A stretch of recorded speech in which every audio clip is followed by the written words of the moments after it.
நாம் இப்பொழுது கர்த்தருடைய வார்த்தையின் நிறை கடந்து போகிறோம். மத்தேயு எழுதின சுவிசேஷம் 24ஆம் அதிகாரம். மத்தேயு எழுதின சுவிசேஷம் 24ஆம் அதிகாரம் 25வது வசனத்தை வாசிங்க. இதோ முன்னதாக உங்களுக்கு அறிவித்திருக்கிறேன். கண்களை மூடுவோம். நல்ல தகப்பனே, சர்வ வல்லமையுள்ள எங்கள் ஆண்டவரே, இந்த அருமையான நேரத்திற்காக உமக்கு ஸ்தோத்திரம். இந்த வேளையிலும் கூட ஆண்டவரே, இவ்வளோ பேர் உடைய வசனத்தை கேட்கும்படி வந்திருக்கிறாங்கப்பா. கூடி வந்தவர்கள் மத்தியிலே தேவனாய் கர்த்தர் வேதத்தில் வாசிக்கிறோம். ஜனங்கள் வசனத்தை கேட்க தூரம் வந்தபோது இயேசுவானவர் அவரோடு கூட மனதுருகி நீர் பேசினீர் என்று சொல்லி நாங்கள் வாசிக்கிறோம்.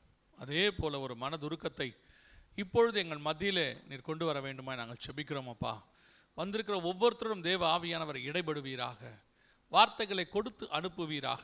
திரும்பி போகும் பொழுது வசனத்தை பெற்றுக்கொண்டவர்களாக திரும்பி போக கர்த்தர் கிருபை பாராட்டும். ஆண்டவரே, எல்லா சரீர களைப்புகளையும் கர்த்தர் எடுத்து போடுவீராக. மகிமையுள்ள கரத்தில் எங்களை தாழ்த்துகிறோம் எங்கள் ஆண்டவர் இயேசு கிறிஸ்துவின் நாமத்தில் பிதாவே, அல்லேலூயா. நேற்றும் இன்றுமாய் நாங்கள் கர்த்தருடைய வார்த்தையை, கடைசி காலத்தை குறித்து நாங்கள் பல இடங்களிலே சொல்லிக்கொண்டே வருகிறோம். இதுவரைக்கும் நேற்று காலை, மத்தியானம், இன்று காலை எல்லாமே இயேசுவின் வருகைக்கான அடையாளங்கள் என்று சொல்கிற தலைப்பில் என்னென்ன காரியங்களெல்லாம் உலகத்தில் நடக்கிறது, யுத்தங்களை குறித்து பார்த்தோம். ஒரு இடத்துல யுத்தத்தை பற்றி பார்த்தோம், இன்னொரு இடத்துல இஸ்ரவேலை குறித்து நாங்கள் பார்த்தோம். அதோடு கூட இன்று நாங்கள் கடைசியாக எழும்பி வர வேண்டிய சாம்ராஜ்யங்களை குறித்து பார்த்தோம். இப்படி ஒவ்வொரு இடத்துல ஒவ்வொரு விஷயமாய் பார்த்துட்ருக்குறோம். இங்கே வரும்போது எனக்கு ஒரு சின்ன எண்ணம், என்ன பார்க்கலாம் அப்படின்னு சொன்னபோது, ஆண்டவர் மத்திய 24:3 சீஷர்கள் அவரை பார்த்து ஒரு கேள்வி கேட்கிறார்கள். உம்முடைய வருகைக்கும் உலகத்தின் முடிவுக்கும் அடையாளம் என்ன என்று கேட்கிறார்கள். அப்படி சொல்லும் பொழுது இயேசுவானவர் அநேக அடையாளங்களை சொல்லுகிறார். அதில் 2 விதமாக இருக்கிறது அடையாளங்கள், 2 விதம். ஒன்று சபைக்கு வெளியே நடக்கிற அடையாளம், பஞ்சங்கள், கொள்ளை நோய்கள், யுத்தங்கள், ஜனத்துக்கு விரோதமாய் ஜனம், ராஜ்யத்துக்கு விரோதமாய் ராஜ்யம், இப்படி வெளியே நடக்கிற அடையாளம் நிறையா இருக்கும். அதே மாதிரி சபைக்கு உள்ளே நடக்கிற அடையாளமும் இருக்குது. வெளியே நடக்கிற அடையாளமும் முக்கியம், உள்ளே நடக்கிற அடையாளமும் முக்கியம். வெளியே நடக்கிற அடையாளத்தை நாம் பார்க்கறது எளிது, நம்ம அடையாளத்தை கண்கூடாக பார்த்துருவோம். இப்போது இயேசு முதலாவது பிறக்கும் பொழுது வானசாஸ்திரிகள் நட்சத்திரத்தை கண்டு வந்தார்கள்னு இருக்குது. நட்சத்திரத்தை அவங்க பார்க்குறாங்க, எல்லார்ட்டையும் சொல்கிறாங்க, வந்து ஏரோதுகிட்ட சொல்கிறாங்க. ஆனால் அதே இயேசுவை பார்ப்பதற்கு சிமியோன் பரிசுத்தாவிலே ஏவப்பட்டு தேவாலயத்துக்கு வந்திருந்தாருன்னு இருக்குது. இது உள்ளே நடக்கிற அடையாளம். இயேசுவை பார்ப்பதற்கு வெளியே நடக்கிற அடையாளம் ஒன்று இருக்குது, இயேசுவை பார்ப்பதற்கு உள்ளே நடக்கிற அடையாளம் ஒன்று இருக்குது. ரெண்டும் எதை செய்யுதுன்னா இயேசுவை பார்க்கறதுக்கு அவங்களை ஆயத்தப்படுத்துது. அதே மாதிரி தான் கடைசி காலத்திலும் இயேசு 2வது வரப்போகிறார். இப்போவும் இயேசுவை சந்திப்பதற்கு வெளியே நிறைய அடையாளங்கள் இருக்குது, உள்ளேயும் சில அடையாளங்கள் இருக்குது. அதை நாம் பெரும்பாலும் கவனிக்கிறதில்லை, அல்ல அதை பற்றி நம்ம கவலைப்படுகிறதும் இல்லை. இப்போ நாம் இன்றைக்கி கொஞ்சம் நேரம் என்ன செய்ய போகிறோம் அப்படின்னு கேட்டிங்கன்னா, உள்ளே நடக்கிற அடையாளங்களை குறித்து தான் நாம் பார்க்க போகிறோம். சபைக்கு உள்ளே நடக்கிற அடையாளம். இப்போது மத்திய 24:3 இயேசுவின் இடத்துல உங்களுடைய வருகைக்கான அடையாளங்கள் என்ன அப்படின்னு கேட்ட உடனே நம்பர் 1 ஃபஸ்ட்டு இயேசு சொல்கிற அடையாளம் என்ன அப்படின்னு பார்த்தா 4வது வசனம் வாசிங்க. மத்திய 24:4. இயேசு அவர்களுக்கு பிரதியுத்தரமாக, ஒருவனும் உங்களை வஞ்சியாத படிக்கு எச்சரிக்கையாயிருங்கள். தொடர்ந்து வாசி. ஏனெனில் அநேகர் வந்து என் நாமத்தை தரித்துக்கொண்டு நானே கிறிஸ்து என்று சொல்லி அநேகரை வஞ்சிப்பார்கள். இது முதலாவதாக இயேசு சொல்லக்கூடியது வஞ்சித்தல். இதான் இருக்கிறதுலையே ஃபஸ்ட்டு அடையாளம். பிரதானமாக சொல்கிறார். கேட்ட கேள்விக்கு முதல் டைரக்டாக இயேசு சொல்கிறாரு, ஒருவரும் உங்களை வஞ்சியாதபடிக்கு எச்சரிக்கையாயிருங்கள். ஏனெனில் அநேகர் என் நாமத்தை தரித்து கொண்டு நானே கிறிஸ்து என்று சொல்லி உங்களை என்ன செய்வாங்க, வஞ்சிப்பார்கள் அப்படின்னு வசனம் சொல்லுது. அப்போது ஒருவரும் உங்களை வஞ்சியாதபடிக்கு, இந்த வஞ்சனை என்றால் என்ன, வஞ்சித்தல் என்றால் என்ன, அதான் ரொம்ப இம்பார்ட்டன்ட். இந்த வஞ்சிக்கிற காரியத்துக்கு சபை எப்பொழுதுமே கேர்ஃபுல்லாக இருக்க வேண்டும். சபை எல்லாத்துக்கும் கேர்ஃபுல்லாக இருக்கும். எந்த மாதிரி விஷயத்தில் கேர்ஃபுல்லாக இருக்கும் அப்படின்னு கேட்டிங்கன்னா, கட்டடம் கட்டுறதுக்கு கேர்ஃபுல்லாக இருக்கும், அதுக்கப்புறம் பண்டிகை கொண்டாடுறதுக்கு கேர்ஃபுல்லாக இருக்கும், எல்லா விஷயத்துக்கும் நம்ம கேர்ஃபுல்லாக இருப்போம். கொண்டு வர பொருளை பத்திரமா கொண்டு போகிறதுக்கு கேர்ஃபுல்லாக இருப்போம், அதெல்லாம் இருப்போம். ஆனால் உள்ளுக்குள்ளே ஒரு அடையாளத்தை ஆண்டவர் சொல்கிறாரு, வஞ்சியாதபடிக்கு எச்சரிக்கையாயிருங்கள் அப்படின்றார். வஞ்சித்தல் என்றால் என்ன, முதல்ல ஃபஸ்ட்டு அந்த பாயிண்ட்டை பார்த்துருவோம். வஞ்சித்தல் என்றால் என்ன அப்படின்னு கேட்டிங்கன்னு சொன்னால் பவுல் அதுக்கு நேரடியான விளக்கம் கொடுக்குறார். வாசிங்க 2 கொரிந்தியர் 11ஆம் அதிகாரம் 3-4 வசனங்களை வாசிங்கள். 2 கொரிந்தியர் 11ஆம் அதிகாரம் 3-4 வசனங்கள் வாசிங்க. ஆகிலும் சர்ப்பமானது தன்னுடைய தந்திரத்தினாலே ஏவாளை வஞ்சித்தது போல உங்கள் மனதும் கிறிஸ்துவை பற்றிய உண்மையினின்று விலகும்படி கெடுக்கப்படுமோவென்று பயந்திருக்கிறேன். இது முதலாவது பவுல் சொல்லக்கூடிய வஞ்சித்தலுக்கான எக்ஸாம்பிள். சபை வஞ்சிக்கப்படுதல் என்றால் என்ன அப்படின்னா, முதல் சபை தான் ஏவாள், ஃபர்ஸ்ட் ஸ்திரீ என்பது சபைக்கு அடையாளமாக இருக்கு. இந்த சபை எப்படி வஞ்சிக்கப்பட்டது என்று சொன்னால், ஆண்டவர் ஒரு உபதேசத்தை கொடுக்கிறார். இப்போ ஆதாம் கிட்ட ஒரு உபதேசம் கொடுக்கிறார், இந்த நன்மை தீமை அறியத்தக்க கனியை விரிச்சே நீ பூசிக்க வேண்டான். இப்போ இன்னொரு உபதேசம் உள்ளே வருது, வெளியிருந்து உள்ளே வருது, தோட்டத்துக்குள்ளே. காட்டு மிருகம் தோட்டத்துக்கு வெளியே இருக்கிறது உள்ளே வருது. அது என்ன சொல்லுது அப்படின்னு கேட்டால், நீங்கள் புசிங்க ஒன்றும் ஆகாதுன்னு சொல்லுது. இயேசு சொல்கிறாரு, புசிச்சா சாகவே சாவாய். வெளியிருந்து வர உபதேசம் சொல்லுது, நீ சாக மாட்டாய். இங்கே தான் வஞ்சித்தல் ஏற்படுகிறது. சபை எப்பொழுதுமே உங்களுக்கு ஒரு உபதேசம் கொடுக்கும், அதில் மாற்று கருத்தே இல்லை. நாங்கள் உங்களுக்கு சபையில் வைத்து ஒரு உபதேசத்தை கொடுக்குறோம். ஆனால் இந்த உபதேசத்திலிருந்து உங்களை வஞ்சிக்கத்தக்கதான உபதேசங்கள் நிறைய வெளியே இருக்குது. இந்த உபதேசங்கள் உங்களுக்குள்ளே வரும், உங்களை கர்த்தரை விட்டு வழி விலக பண்ணும், உங்களை கர்த்தரை விட்டு தூர போக பண்ணும். இன்னும் சொல்லப்போனால் வேதம் என்ன சொல்லுதோ அதுக்கு அப்படியே ஆப்போசிட்டாக சொல்லும். ஆனால் அது கேட்கறதுக்கு இன்ட்ரெஸ்டாக இருக்கும். அங்கே தான் நீங்கள் விழுந்து போவீர்கள். நீங்கள் கேர்ஃபுல்லாக இருக்க வேண்டிய மிக முக்கியமான காரியத்தில் ஒன்று என்ன என்றால், வஞ்சித்தல். உபதேசத்தில் ரொம்ப கேர்ஃபுல்லாக இருக்கணும்னு பவுல் சொல்கிறார். இப்போது அநேக உபதேசங்களை உலகம் முழுக்க இருக்குது. இப்போ நாங்கள் ஒரு 30 வருஷத்துக்கு முன்னாடி சபைக்கு போன காலத்தில் ஒரு கள்ள உபதேசம், வஞ்சிக்கிற உபதேசம் சபைக்குள்ளே வரணும்னா 2 வழி தான் இருக்கும். ஒன்று, சபைக்குள்ளே யாராவது ஊழியக்காரங்களை தெரியாமல் ஏற்றிடுவாங்க, அவங்க தப்பான உபதேசத்தை கொடுத்துருவாங்க, இது நடக்கும். இல்லையா, இன்னொன்று இருக்குது, 2 பேராக வீடுகளுக்கு வருவாங்க. அவங்க என்ன பண்ணுவாங்கன்னு கேட்டிங்கன்னா, இந்த உபதேசத்தை குறித்து இயேசு தெய்வம் இல்லை, பிதாவாகிய தேவன் யெகோவா மட்டும் தெய்வம்னு ஒரு குரூப் சொல்லும். இன்னொரு குரூப் வரும், பிதாவாகிய தேவனே கிடையாது, இயேசு மட்டும்தான் இருக்கிறாரு, பரிசுத்தாவி கிடையாது அப்படின்னு சொல்லுவாங்க. இப்படி ஒவ்வொருத்தரும் நூதனமான உபதேசத்தை கொண்டு வருவாங்க.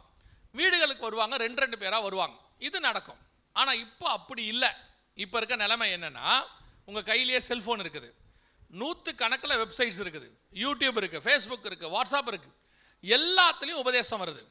இதில் எது சரியான உபதேசம், எது தப்பான உபதேசம்னு உங்களுக்கு தெரியுமா? எது உங்களை வஞ்சித்தல், எது வஞ்சிக்காமல் இருக்குது அப்படின்னு உங்களுக்கு தெரியுமா? அதான் இன்னைக்கு சபையுடைய கடைசி காலத்தில் இருக்கிற மிகப்பெரிய பிரச்சனை. இந்த அடையாளங்களை பார்க்கறதெல்லாம் இயேசு வராருன்னு சொல்லும், ஆனால் இந்த விஷயம்தான் உங்களை ஆயத்தப்படுத்தும். இருக்கிறதுல ரொம்ப இம்பார்ட்டൻ്றாக தான் இன்னைக்கு பலவிதமான உபதேசங்கள் உங்களுடைய கைபேசி வழியாக அல்லது மீடியா வழியாக வந்துக்கிட்டே இருக்குது. இன்னைக்கு இருக்கிற சபையுடைய பிரச்சனை என்ன? நாங்கள் சபையில் இருக்கிற காலத்தில் ஒரு ஊழியக்காரர்கிட்ட 10 வருஷம் 12 வருஷம் அடங்கி இருந்தோம். அவங்க சொல்லி கொடுக்குறத, இப்போ உங்களுக்காக சேர்லாம் இருக்குது, எங்களுக்கு சேர்லாம் இருக்காது, கீழே பாய் தான் இருக்கும், போட்டு உட்காந்துருப்போம், உட்காந்து கேட்போம். ஊழியக்காரர் சொல்கிறத கேட்கக்கூடிய மனநிலை இருந்தது. இப்போ அப்படி இல்லை, சபையில் உட்காந்து கேட்கக்கூடிய மனநிலை உங்களுக்கு இல்லை. நாங்கள் ஒரு உதாரணம் சொல்லுவேன், நாங்களாம் இருக்கும்போது பெரும்பாலும் வீட்டில் தான் சாப்பிடுவோம் எல்லாரும். அப்போ எல்லாருக்கும் வீட்டில் தான் சாப்பாடு, எதுனாலும் அடித்து பிடிச்சி வீட்டில் வந்து தான் சாப்பிடுவோம். இப்போ அப்படி இல்லை பாருங்கள், இன்றைக்கி எல்லா பக்கமும் கடை திறந்துட்டாங்க, அதுவும் ஆன்லைனில் வேறு வருது, கேட்டாலும் வருது, எல்லா பக்கமும் வருது. அதே மாதிரி தான் சபையும் மாறிடுச்சு. முந்தி எங்களுக்கெல்லாம் ஒரு சபை தான் இருக்கும், நல்ல ஆவிக்குரிய சபை ஒன்று இருக்கும். அந்த சபையில் தான் உங்களுக்கு உபதேசம் கிடைக்கும். எங்கே போனாலும் அது திருப்தி ஆகாது. ஒரு வேளை திடீர்னு கோச்சிக்கிட்டு போனால் கூட வேறு சர்ச்சு இருக்காது, அந்த சர்ச்சுக்கெல்லாம் போனாலும் ஒன்றும் திருப்தி ஆகாது. திருப்பி சபைக்கே வந்து பாஸ்டர்கிட்ட மன்னிப்பு கேட்டு, இல்லைங்க பாஸ்டர் தெரியாமல் பண்ணிட்டோம் மன்னிச்சுக்கோங்கப்போம். இப்போ அப்படி இல்லை. சபையில் ஏதாவது ஒரு பிரச்சனை உங்களுக்கு பிடிக்கல, அப்படி வெளியே போனீங்கன்னா இன்னொரு சர்ச்சோடைய ஊழியக்காரர் சர்ச் வாசலே நிற்கிறார், அப்படியே அள்ளிக்கிட்டு போயிடுறாரு, அப்படியே தூக்கிட்டு போயிடுறாரு. தூக்கிட்டு போய் அவர், இப்போ எனக்கு ஒரு பெரிய ஆச்சரியம், நான் எப்பவுமே சொல்லுவேன், சபையில் ஊழியக்காரருக்கும் விசுவாசிக்கும் பிரச்சனை வரும். பிரச்சனை வந்த உடனே விசுவாசி வீட்டுக்கு இன்னொரு பாஸ்டர் வராரு. அது எப்படி வராருன்னே தெரில. அவர் கேட்குறாரு, என்ன உங்களுக்கும் உங்கள் பாஸ்டருக்கும் பிரச்சனையாமே அப்படிங்கிறாரு. இது எப்படி அவர் கண்டுபிடிச்சாருன்னு தெரில. எந்த உளவுத்துறையை சபைக்குள்ளே வச்சுருக்கிறாரோ அவர் வந்துடுறார். அவர் உடனே ஆலோசனை, நீங்கள் நம்ம சர்ச்சுக்கு வாங்க, நான் உங்களை திட்டவே மாட்டேன். இவர் இங்கே தப்பு பண்ணியிருக்கிறாரு தான் நம்ம திட்டியிருக்கிறோம். அவர் என்ன சொல்லி கூப்பிட்றாரு, நான் உங்களை என்ன செய்ய மாட்டேன், திட்டவே மாட்டேன். அன்பாய் நடத்துவேன். இது உடனே அங்கே போயிடுறாங்க, கிளம்பி நேராக அங்கே போயிடுது. போன உடனே இந்த பண்டிகைக்குள்ள ஆஃபர் கொடுப்பாங்கல்ல, அந்த மாதிரி அவர் போன உடனே ஒரு ஆஃபர் கொடுக்குறாரு. என்ன ஆஃபர் தெரியுமா? அடுத்த வாரத்துலேருந்து நம்ம சபையில் நீங்கள் ஒர்ஷிப் எடுங்க, பாட்டு எடுங்க அப்படிங்கிறார். இது பைபிள் வாசிக்கவே தெரியாது அதுக்கு. நம்ம அங்கே தான் இப்போ தான் கொஞ்சம் கொஞ்சமாக சொல்லி கொடுத்துக்கிட்டே வரோம். அவர் கூப்பிட்டு போய் உடனே ஒர்ஷிப் எடுக்க மைக் கொடுத்துட்றாரு கையில். உடனே அவங்க என்ன நினைக்கிறாங்க தெரியுமா? நம்ம சர்ச்சில் நம்ம பாஸ்டருக்கு நம்ம அருமை தெரியவே இல்லை, நம்மளை ஒன்றுத்துக்குமே யூஸ் பண்ணலை. அந்த பாஸ்டர் பாருங்க, கூப்பிட்டு போனோன்னே ஒர்ஷிப் நடத்துறாரு. அது 7:30 கட்டையில் பாடுது, அவன் 8:30 கட்டையில் வாசிக்கிறான். ஆராதனை அமோகமாக நடக்குது. இதுதான் இன்னைக்கு சபையினுடைய நிலைமை. சபைக்குள்ள உட்கார்ந்து கொஞ்சம் கடிந்து கொள்ளுகிற உபதேசம் கொடுத்தா அல்லது சத்தியத்தை பேசினால் உங்களுக்கு உட்கார்ந்து கேட்குற அளவுக்கு இன்னைக்கு என்ன கிடையாது, உங்களுக்கு பொறுமை கிடையாது. ஏதாவது பாஸ்டர் இங்கேருந்து எங்களெல்லாம் வசனத்தில் ஏதாவது ஒன்று குத்துச்சுன்னா ஆவியானவர் பேசினார்னு எடுத்துக்கிட்டோம். ஆவியானவர் என்னோடு கூட பேசுகிறார். இப்போ என்ன சொல்கிறாங்கன்னா, ஏதாவது குத்துச்சுன்னா பாஸ்டர் என்னையே குறி வச்சு தாக்குறாரு. ஏன்னா அவர் இப்போ தான் இராணுவத்திலேருந்து வந்திருக்கிறார். டைரெக்டாக குறி வச்சு தாக்குறதுக்கு அவர் என்னையே தான் தாக்குறாரு, என் குடும்பத்தையே தான் தாக்குறாரு. உங்களை தாக்கி நாங்கள் என்ன பண்ண போகிறோம்? நீங்களே ஒரு 50-60 பேர் இருக்கீங்க, உங்களையும் தாக்கி வெளியே அனுப்பிச்சிட்டு நாங்கள் என்ன செய்ய போகிறோம்? நிறைய பேருக்கு இப்போ என்ன எண்ணம், ஆவியானவரே பேசினாலும் ஒத்துக்க மாட்டேங்கிறாங்க. உடனே போய் ஆண்டவர் இது அந்த பாஸ்டர் எங்கள் குடும்பத்தை கண்டாலே அவருக்கு பிடிக்கல. ஏன் உங்கள் குடும்பத்தை கண்டா எங்களுக்கு என்ன வாய்க்கா தவறாக இருக்கா? உங்களுக்கு எனக்கும் இல்லை கொடுக்கல் வாங்கல பிரச்சனை இருக்கா? எதுக்கு? அப்போ என்ன ஆகுது? இந்த உபதேசத்தை உட்கார்ந்து கேட்குற அளவுக்கு இல்லை. இது எல்லா காலத்திலும் இருக்கு. இப்போ இயேசுவே சத்தியத்தை பேசின உடனே ஒரு குரூப் சொல்லிட்டா, இதில் யார் நிலை நிற்கக்கூடும், நாங்கள் நிற்க மாட்டோம் போகிறோன்ட்டான். ஆனால் இயேசுநாதர் எப்படிப்பட்ட ஆள் பாருங்க, மிச்ச மீதி இருக்கிறவனையும் பார்த்து கேட்குறாரு, நீங்களும் போய்விட மனதாக இருக்கிறீங்களோ, போனா போடான்றாரு. ஆனால் இப்போ இருக்க பாஸ்டருங்க பாவம் பயப்படுறாங்க. ஒரு 2 பேர் போனவுடனே பக்குன்னு ஆகுது, ஐயோ எல்லாரும் சபையை விட்டு போகிறாங்களே அப்படின்ட்டு. அவர் சும்மா இருந்தாலும் பாஸ்டர்மா சும்மா இருக்க மாட்டேங்கிறாங்க. அவங்க என்ன சொல்கிறாங்க, இப்படி பேசி பேசி தான் ஒரு ஆளாக அனுப்பி தொல்றீங்க, ஏன் சர்ச்சில் இப்படி பேசுகிறீங்க, கொஞ்சம் அன்பாக தான் பேசுங்களேன். என்ன அன்பாக பேசுறது? பொம்மேரிய நாய்க்குட்டியா நீங்கள் தடவி கொடுத்து பேசுறதுக்கு? சத்தியத்தை சத்தியமாக தானே பேசணும். சத்தியம் எப்பவுமே சுடதான் செய்யும். ஆவியானவர் அக்னித்தலான வார்த்தைகளை பேசினா சுடதான் செய்யும். சபை என்பது உங்களை தடவி கொடுக்குற இடம் அல்ல, சபை என்பது உங்களை உருவாக்குற இடம் இல்லையா? இப்போ நம்மலாம் ஸ்கூலுக்கு போகும்போது ஞாபகம் இருக்கும்னு நினைக்கிறேன், 30-40 வருஷத்துக்கு முன்னாடி ஸ்கூலுக்கு போகும்போது நம்ம டீச்சரே நல்லா அடிப்பாங்க, போட்டு பெரம்பில் சாத்துவாங்க. 10ஆவதுக்கு நம்ம வீட்டில் இருக்கிறவங்க சொல்லி விட்டுட்டு வருவாங்க, கண்ணு 2ஐயும் விட்டுட்டு தோலை உரிங்க அவனம்பாங்க. அதை வந்து அவங்களுக்கு பவர் ஆஃப் அட்டான் எழுதி கொடுக்கறது. அவரே நல்லா சாத்துவாப்பில் போட்டு, அதுவும் என்னெல்லாம் பார்த்தா எங்கள் பாஸ்டருக்கு அடிக்கணும், எங்கள் மாஸ்டருக்கு அடிக்கணும்னே தோணும், ஏன்னே தெரியாது. அப்படி ஒரு நல்ல முகம் நமக்கு பார்த்தோன்னே அடிக்க தோணும். சரியா? இவங்க வேற சொல்லி விட்டு வந்துடுவாங்க, வீட்டில் அடங்கவே மாட்டேங்கிறான், அவனை போட்டு 2 போடு போடுங்க சார்ன்றவாங்க. அவனுங்க செம சாத்துவாங்க. அப்படியெல்லாம் சாத்தினதுனால தான் நாம் இன்னைக்கு ஓரளவுக்காவது உருவாக்கி வந்து இங்கே உட்காந்துருக்குறோம் இல்லையா? இப்போ போய் பாருங்க, ஸ்கூலில் அடித்தா அப்பா போய் கேட்குறாரு, என் பையனை ஏன் அடிச்சிங்க? அவன் இப்போ மாஸ்டரே அடிக்கிறான். இன்னைக்கு உலகம் முழுக்க அதான் நடக்குது. ஏன்னா கடிந்து கொள்ளக்கூடாது, திட்டக்கூடாது. அதே நிலைமை தான் சபையில். சபை ஒரு காலத்தில் கடிந்து கொண்டால் அதை ஏற்றுக்கொள்ளக்கூடிய இருதயம் இருந்துச்சு. இப்போ ஏதாவது கடிந்து கொண்டா நான் இனிமேட்டு சர்ச்சுக்கு வரமாட்டேன். வராத என்னப்ப என்னப்ப நல்லா கவனிச்சுக்கோங்க. சத்தியம் கொடுக்குற இடத்துல இருந்து இருக்க முடியாதுன்னு போனால் நஷ்டம் உங்களுக்கு தான், நஷ்டம் உங்களுக்கு தான். எங்க அன்பா பேசுகிறாங்க, பிரியமானவர்களே நீங்கள் இது முதல் கொண்டு நான் நல்லதில்லை, நான் சொல்கிறது அவ்வளோதான். கொஞ்ச நேரத்தில் கடிந்து கொள்கிற உபதேசம் எப்பவுமே சரி, கடிந்து கொள்கிற உபதேசம் அன்பாக இருக்க வேண்டிய இடத்துல அன்பாக இருப்போம். இப்போ பாருங்கள், அப்பாலாம் வந்துட்டு பையனை போட்டு பெரம்பில் அடிப்பார். அடிக்கிறது எதுக்கு அடிக்கிறார்? சாகணும்னு அடிப்பார். அவர் எதுக்கு அடிப்பார்? திருந்தணும்னு அடிப்பார், அவ்வளோதான்.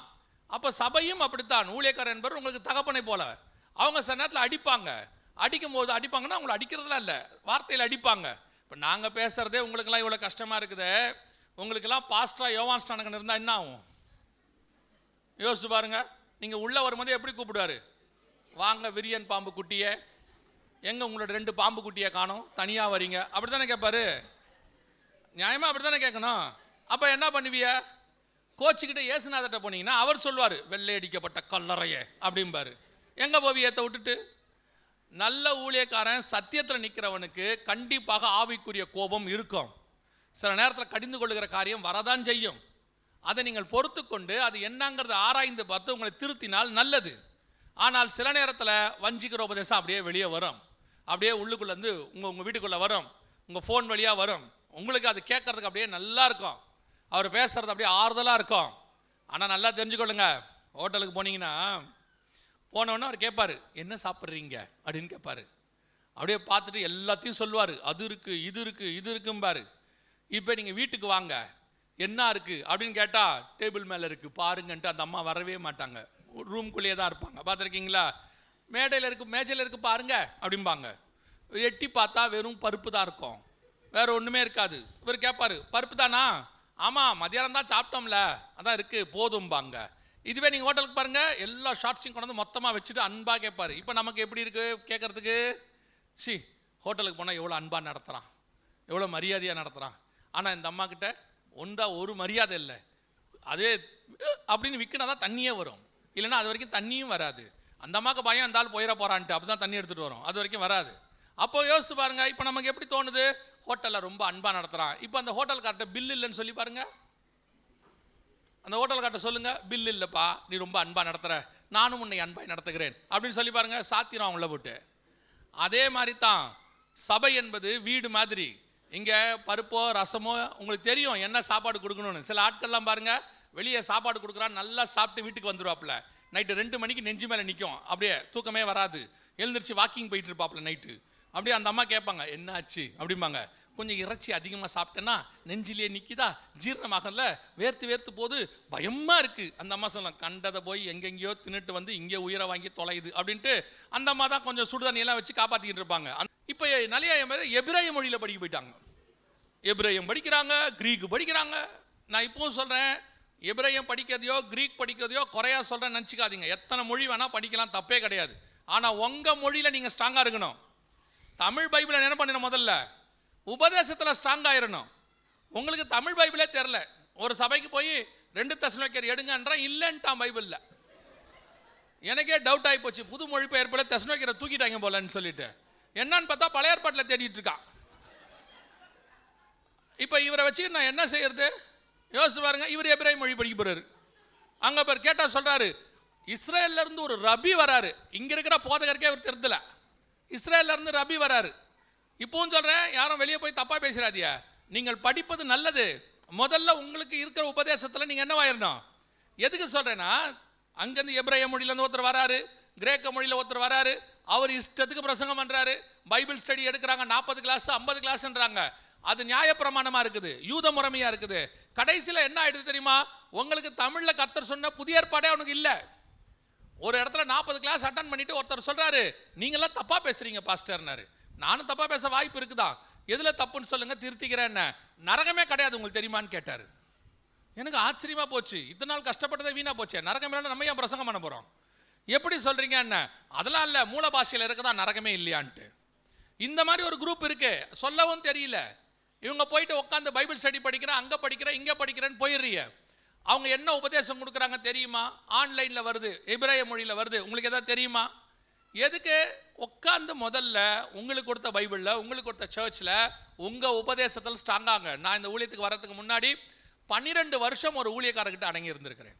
நான் பெருமையாக சொல்லலை, கற்றுக்கிட்டேன்ற சொல்கிறேன். 2004 வரைக்கும், 1992லேருந்து 2004 வரைக்கும் ஒரு ஊழியக்காரர்கிட்ட நாங்கள் உட்காந்து படித்தோம். எங்களுக்கு நல்ல ஊழியக்காரரை கத்தர் கொடுத்தார், நல்ல உபதேசத்தை கொடுத்தார். அது எங்களை ஊழியத்துக்குள்ளே வளர பண்ணிட்டு, இன்னைக்கு எத்தனை உபதேசம் வந்தாலும் அதில் நிற்கிறதுக்கு ஆவியானவர் உதவி செய்கிறார். அதுக்கு என்ன காரணம்? ஆரம்பத்தில் போடப்பட்ட அந்த ஃபீடிங், அதில் கொடுக்கப்பட்டதான உபதேசம். இன்னைக்கு அறிவு பெருக்க காலம், ஏன்னா வசனம் சொல்றது கடைசி காலத்தில் அறிவு பெருகி போகும். அது ஸ்பிரிச்சுவலாகவும் பெருகிருச்சு.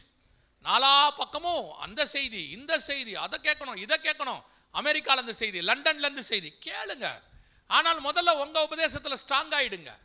அது ஸ்ட்ராங்காக இல்லாமல் இந்த உபதேசம் கேட்டுக்கிட்டே இருந்தீங்கன்னா கடைசியில் எதுலுமே நீங்கள் உண்மையெல்லாம் போயிடுவீங்க. எது சரி எது தப்புன்னு உங்களுக்கு தெரியாது. ஒரு நாள் வஞ்சிக்கப்பட்டு போவீர்கள். அதை தான் வேதம் சொல்லுது, வஞ்சியாதபடிக்கு எச்சரிக்கையாக இருங்கள். பவுல் சொல்றாரு, நாங்கள் உங்களுக்கு உண்மையை சொல்லி இருக்க, சபை உங்களுக்கு உண்மையை சொல்லி இருக்க, வேறொருவன் வந்து இன்னொரு உபதேசத்தை, ஒரு விஷயத்தை நான் உங்களுக்கு சொல்லுகிறேன், தப்பா எடுத்துக்காதீங்க. நீங்க எடுத்துக்கிட்டாலும் ஒன்றும் பிரச்சனை இல்லை. உங்க சபைக்கு தெரியாம இன்னொரு ஊழியக்காரனை தயவு செஞ்சு வீட்டில் ஏத்தாதீங்க, அது உங்களுக்கு நல்லது.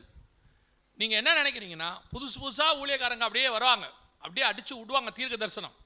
அப்படியே கண்ணை மூடி சுருக்கி அடிப்பாங்க. உங்களுக்கு அதை கேட்கும் போதே சந்தோஷமாக இருக்குது இல்லையா? இப்போ இந்த அம்மாவுக்கு வந்துட்டு 6 மாதம் இருக்குது அம்மா. அந்த அம்மா போய் அந்த ஊழியக்கார்ட்ட கேட்குறாங்க, எனக்கு என்ன குழந்தை பிறக்கும் அப்படின்னு கேட்குறாங்க. 4 மாதம் பொறுத்தா தானாக தெரியும். அதுக்கு எதுக்கு தீர்க்க தரிசனம்? முன்னாடி தெரிஞ்சுக்கிட்டு இப்போ என்ன பண்ண போகிறீங்க நீங்கள்? உடனே அவரை போய் கேட்குறாங்க. அவர் கண்ணை மூடி சுருக்கி ஒரு 3 நிமிஷமாக சுற்றுறாரு தலையை. இப்படியே சுற்றிட்டு கடைசியாக சொல்கிறாரு, பிள்ளை குப்புரடிச்சு படுத்துருக்கு என்னன்னே தெரிலன்றாரு. இந்த தீர்க்க தரிசனம் தேவையா உங்களுக்கு? இது தேவையா? அப்புறம் இதை வந்து எங்கிட்டையும் சொல்கிறாங்க, இல்லை பாஸ்டர் அவர் இப்படி சொல்கிறாரு என்ன அர்த்தம்னாங்க. நாங்கள் கேட்டப்போ எதுக்கு போய் அவரை கேட்டிய? ஒரு 3 மாதம் வெயிட் பண்ணால் அவங்களே சொல்ல போகிறாங்க, வெளியே வர போது நர்ஸு சொல்ல போகிறாங்க, ஆம்பளை பிள்ளை பிறந்திருக்கு பொம்பளை பிள்ளை. இல்லை பாஸ்டர் ஒரு பேர் செலக்ட் பண்ணிக்கலாம் தான் ஆசைப்பட்டோம். ஏன்னா பேர் ஜோசப்னு செலக்ட் பண்ணி வச்சுக்கோங்க, பெண் குழந்தைய பிறந்தா ஜோசப்னு மாற்றிக்கிங்க, வேலை முடிஞ்சிச்சு தானே. இப்போ என்ன இப்போ இன்னைக்கு கடைசி காலத்தில் இப்படி வஞ்சிக்கிற ஒரு கூட்டம் உட்காந்து ஏமாறுறிய. இந்த மாதிரி போய் வீட்டுக்கு தெரியாமல் ஆளை கூட்டு வந்து, சர்ச்சுக்கு தெரியாத ஆளை கூட்டு வந்து வீட்டுக்கு கூட்டில் உட்காந்து அவர் பாட்டுன்னு ப்ராஃபஸி அடித்து விட்றாரு. எதுக்கு இப்போ உங்களுக்கு? நல்லா புரிஞ்சுக்கொள்ளுங்கள், உங்களுக்கு தேவை என்றால் உங்கள் சபையிலேயே கர்த்தர் பேச வல்லமை உள்ளவராக இருக்கிறார். நீங்கள் ஆராதிக்கிற சபையில் இருக்கிற ஆவியானவரும் உங்கள் வீட்டுக்குள்ளே வரக்கூடிய ஆவியானவரும் ஒரே ஆவியானவர் தானே. பழைய ஏற்பாட்டுக்கும் புதிய ஏற்பாட்டுக்கும் ஒரே ஆவியானவர், 6000 வருஷமாக ஒரே ஆவியானவர். அவர் உங்கள் சபையிலிருந்தும் பேசுவார், உங்களுக்குள்ளிருந்தும் பேசுவார். நீங்கள் இப்படி வஞ்சிக்கப்படுறதுக்கு காரணம் என்ன? இந்த மாதிரி உபதேசத்தை வெளியிருந்து நூதனமாக புதுசாக ஏதாவது ஒன்று சொன்னால் இஷ்டத்துக்கு சொல்கிறாங்க. உங்கள் கோச்சிக்காதிய கோச்சிட்டாலும் பிரச்சனை இல்லை. உங்கள் ஸ்ரீலங்காலேருந்து ஒருத்தர் வந்தார் திடீர்னு. நான் அண்ணன் வீட்டில் இருக்கும்போது திடீர்னு வந்தார். உங்கள் உபதேசத்தில் ஒரு தப்பு இருக்குது பிரதர்னாரு. ரொம்ப சந்தோஷம்தான், என்ன விஷயம் சொல்லுங்கள் திருத்திக்கலாம் அப்படின்னு. நீங்கள் 7 மலை உள்ள நகரம்னு சொல்கிறீங்க, அது ரோமில் இருக்குதுன்னு சொல்லியிருக்கீங்கன்னு. ஆமாண்ண. இல்லை அது வந்து 7 மலை உள்ள நகரம் இங்கே தான் இருக்குதுன்னாரு. எங்கே இருக்குதுன்னு கேட்டேன். சார்க் நாடுகள் அப்படின்னாரு. நான் சொன்னேன் சார்க் நாடுகள் 8 ஆச்சேன்னு கேட்டேன். சார்க் நாடுகள் 8 அப்படி தான் இருக்கு. அப்போ அவர் சொன்னார், ஒன்று சின்ன நாடு அதை விட்டுருவோம் அப்படின்னாரு. அண்ணன் வீட்டில் உட்காந்து சொன்னார். ஏன் கேட்குறியா? நான் இப்போ யார்ட்டையுமே பேசுறதில்ல பாதி பேர் ஊழியக்காரங்கிட்ட. காரணம் என்னன்னா எனக்கு பைத்தியம் பிடிச்சிரும் போல. அவங்க என்ன சொல்கிறாங்கிறது எனக்கு புரிய மாட்டேங்குது. வர ஒருத்தர் அன்றைக்கி நல்ல ஊழியக்காரன்னு சொல்லிட்டு இன்ட்ரடியூஸ் பண்ணுறாங்க, இவர் ஊழியம் பண்ணிட்டு இருக்கிறாருன்னு. சும்மா பேசும்போது 12 அப்போஸ்தலர் பேர் சொல்லுங்கன்னு சொன்னால் அவர் பாட்டுன்னு சொல்கிறாரு, மத்தேயு, யோவான், 1 யோவான், 2 யோவான்ன்றாரு. சொல்லிட்டு இருக்கிறாரு 12 அப்போஸ்தலர் பேர். இவர் இப்போ ஊழியக்காரர். என்ன செய்யலாம்? உங்களுக்கு இது தெரியாது. நீங்கள் இருக்கீங்க பாருங்க, கண்ணை மூடி ஊன்னா உடனே கீழே குனிஞ்சிடுறீங்க, அவ்வளோதான். ஜெபம் பண்ணுங்க, எங்களுக்கு ஆண்டவர் என்ன சொல்கிறார். எதுக்கு அவர்கிட்ட சொல்லணும் ஆண்டவரை பற்றி? ஆண்டவர் உங்ககிட்டே சொல்லிட்டு போகிறாரு. கடைசி காலத்தில் நீங்கள் அநேகர் வஞ்சிக்கப்படுகிறீர்கள். அந்த வசனத்தை திருப்பி வாசிங்க பார்ப்போம். அதில் இன்னொரு ஆண்டவர் எவ்வளோ தெளிவாக சொல்கிறார் பாருங்க. அதே 4:5 வாசிங்க பார்ப்போம். மத்தேயு 24:5. உங்களிடத்தில் வருகிறவன் இல்லை மத்தேயு 24:5 வாசிங்க.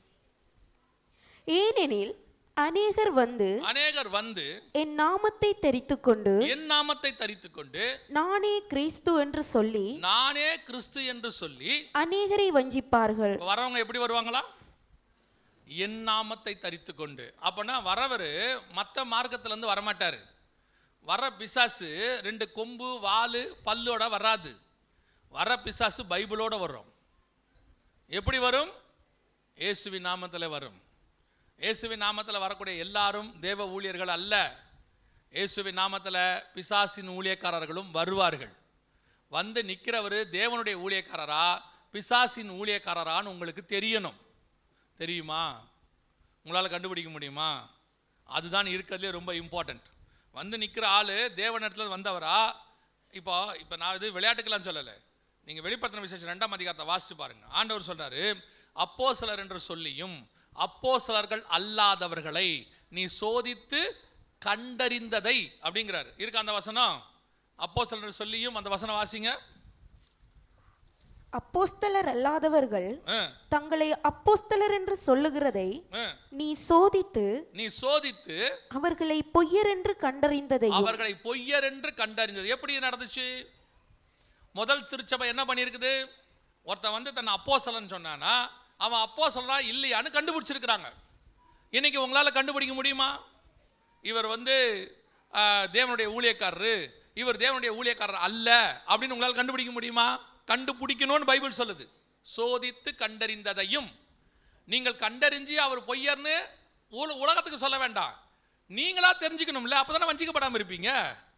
இன்னைக்கு உங்களால் கண்டுபிடிக்க முடியலையே. நீங்க என்ன சொல்றீங்க, அவர் நல்ல ஊழியக்காரன்னு தான் நினைச்சோம், ஆனா இவர் இப்படி பண்ணுவாருன்னு நாங்கள் எதிர்பார்க்கல. ஏன் ஆண்டவர், நீங்க ஒரு குவாலிஃபிகேஷன் வச்சிருக்கிறீங்க. என்ன குவாலிஃபிகேஷன் தெரியுமா? கர்த்தர் புறாக்களை போல கபடற்றவர்களாக இருக்க சொல்லியிருக்கிறார்.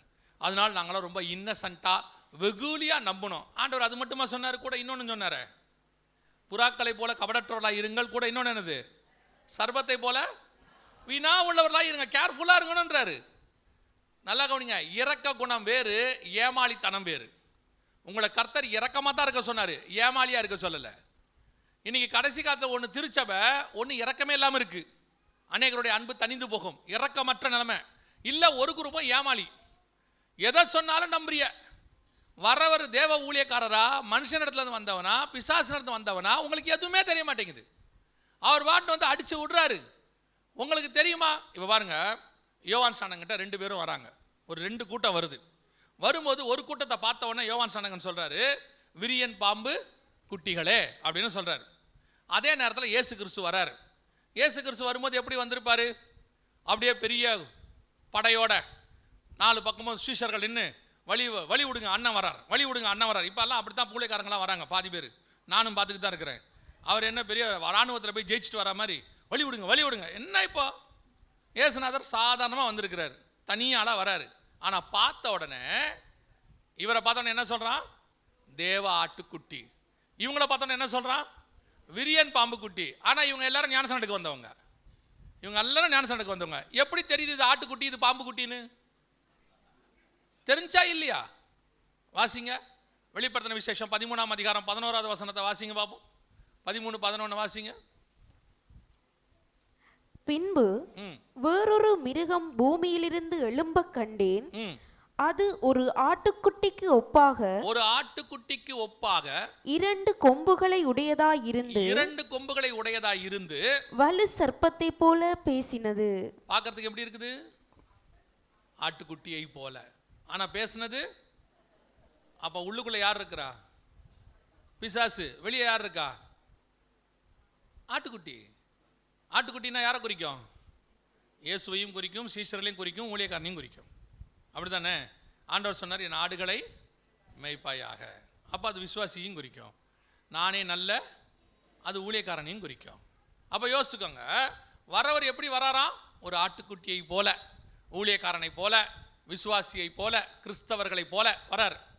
ஆனால் உள்ளுக்குள்ள இருந்து பேசுகிற சவுண்டு என்ன சவுண்டு? பாம்பு சவுண்டு.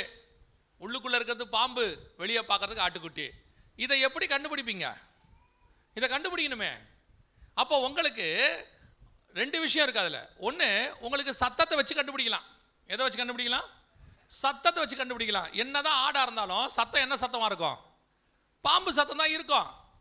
வந்து யாக்கோபு நிற்கிறாரு, மேலே ஃபுல்லாக தோல் போட்டாரு, எல்லாம் தொட்டு பார்த்தா யாரு? ஏசா. ஆனால் சவுண்ட் என்னது? யாக்கோபு. அழகா சொல்றார் ஈசாக்கு, சத்தமோ யாக்கோபின் சத்தம், சரீரமோ ஏசாவின் சரீரம். அப்போ உள்ள இருக்கிறத என்ன செய்ய முடியாது? மாற்ற முடியாது. அப்போ நீங்க எதை வச்சு ஃபர்ஸ்ட் கண்டுபிடிக்கலாம்? சத்தத்தை வச்சு, அவங்க பேசுற பிரசங்கத்தை வச்சு, அவங்க சொல்லக்கூடிய வார்த்தைகளை வச்சு கண்டுபிடிக்கணும். எப்படி கண்டுபிடிக்கணும் தெரியுமா? அந்த 2ஆம் அதிகாரம் அப்போஸ்தலர் நடவடிக்கைகள் இருக்கு. வாசிங்கள, வெளிப்படுத்தல. அப்போஸ்தலர் என்று சொல்லியும் அப்போஸ்தலர் அல்லாதர் பொய்யர் என்று நீ கண்டுபிடிச்சது எப்படி கண்டுபிடிச்சாங்களா தெரியுமா? அன்னைக்கு எப்படி கண்டுபிடிச்சாங்கன்னா, ஒரு ஒரு ஒரு ஆய்வறிக்கை இருக்குது, அதில் போட்டிருக்கிறாங்க, அந்த காலத்துலலாம் நம்மளை மாதிரி மொபைல் ஃபோனோ வாட்ஸ்அப்போ இல்லை வரவருக்கு பயோடேட்டாவே இருக்காது. திடீர்னு ஒருத்தர் வருவாராம் எருசலேமுக்கு, வந்து சொல்லுவாராம், என்னை பவுல் அனுப்பி வச்சாரு உங்கள் மத்தியில் அப்படிம்பாராம். அனுப்புனவர் பவுல் அனுப்புனாரா இல்லையான்னு எப்படி கண்டுபிடிக்கிறது? ஏதாவது லெட்டர் இருக்குதா? வர வழியில் திருடங்க திருடிட்டாங்கம்பாங்களாம். ஏன்னா அந்த காலத்தில் கொள்ளக்காரங்க என்ன செய்வாங்க? எடுத்துருவாங்களாம். வந்தவர் சொல்லுவாராம், இல்லைங்க என்னை உண்மையிலே பவுல் தான் அனுப்பினார். எப்படி கண்டுபிடிக்கலாம் அப்படின்னா ஒன்று செய்வாங்களாம். என்ன பண்ணுவாங்க தெரியுமா? வந்தவரை பிரசங்கம் பண்ண சொல்லுவாங்களாம். பிரசங்கம் பண்ணுங்க. வந்தவர் இம்மைக்குரியதை குறித்து, உலகத்தை குறித்து, பணத்தை குறித்து, தேவைகளை குறித்து, தன் குடும்ப கஷ்டங்களை குறித்து பேசினால் வந்தவர் பவுலிடத்திலிருந்து வந்தவர் அல்ல, அவன் அப்போஸ்தலன் இல்லை. வந்தவர் மறுமையை குறித்து, பரலோகத்தை குறித்து, இயேசுவை குறித்து பேசினால் அவன் உண்மையான அப்போஸ்தலன். அவன் பேசுறதை வச்சு தான் கண்டுபிடிச்சாங்களாம் யார் அப்போஸ்தலன் யார் அப்போஸ்தலன் இல்லை. இன்னைக்கும் அதே கிரைட்டீரியா தான். சபை என்பது ஊழியக்காரன் என்பவன் உங்களுக்கு பரலோகத்துக்கு வழிகாட்டுவதற்கான பிரசங்கியர். அவர் அதுக்கு தான் செய்யணும். அவர் உங்களை வச்சு சம்பாதிக்கிறவராகவோ உங்களிடத்துல இம்மைக்குரியதை பற்றி உங்களுக்கு இப்போ எது ரொம்ப பிடிச்சிருக்குது, கர்த்தர் இந்த வருஷம் நிச்சயம் உனக்கு ஒரு வீடு தருவார். அப்படியே கேட்கும் போது எப்படி இருக்கு தெரியுமா? எம்டி ஜெகன் வந்து நல்ல ப்ராஃபஸி சொல்லிட்டு போனார் தெரியுமா?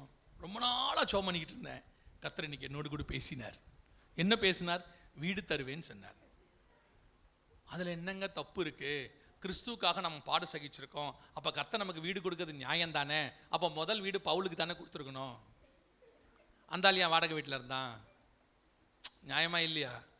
கர்த்தர் வீடு கொடுக்குறாருன்னா வாங்கிக்கிங்க, இல்லைன்னு சொல்லலை. ஆனால் சபைக்கு அதுக்கு வராதிங்க. ஒரு கூட்டம் சபைக்கு அதுக்கே வரும். ஆண்டவர் என்ன பேசுகிறாரு, ஏதாவது இம்மைக்குரியது, அதுக்கேற்ற மாதிரி உங்களுக்கு ஊழியக்காரங்களை தெரிஞ்சு கொள்வீங்கன்னு பைபிள் சொல்லுது. உங்களுக்கு ஏற்ற மாதிரி ஊழியக்காரங்க, ஸ்ட்ரிக்டாக பேசுகிற ஊழியக்காரங்க உங்களுக்கு பிடிக்காது. நீங்கள் அதுக்கேற்ற மாதிரி ஆள் வச்சுருக்கிறீங்க, உடனே லெட்டர் எழுதுறது. அவங்களும் புக்கில் போடுறாங்க. 2500 ரூபாய் கொடுத்தா ஒருத்தர் சாட்சி போடுறாரு, நான் 2500 ரூபாய் இந்த ஊழியத்துக்கு அனுப்பினேன், கர்த்தர் எனக்கு 5 லட்சம் ரூபாயில் வீடு கொடுத்தார். ஏன் அதை போட்டாங்க? அதை ஏன் போட்டாங்க? பார்த்தோன்னே உங்களுக்கும் அப்பாடா 2500 ரூபா போட்டால் 5 லட்ச ரூபா வீடா, சோத்திரம், praise the Lord. Minimum investment guarantee போட்டோம்னா 5 லட்ச ரூபாய் வீடு கிடைக்குது. ஒருத்தர் போடுறாரு 4 2500 போடுறாரு.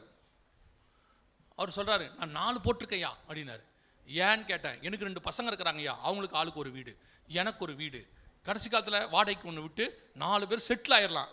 10,000 வேலை செட்டில் ஆக நினைக்கிறான் பாருங்க. இதுதான் இப்போ அவங்களை இம்மைக்குரியதை திருப்பிட்டாங்களா? வீடுக்கு நேரா, வாசலுக்கு நேரா, வேலைக்கு நேரா. சபை அதுக்கான இடமே கிடையாது.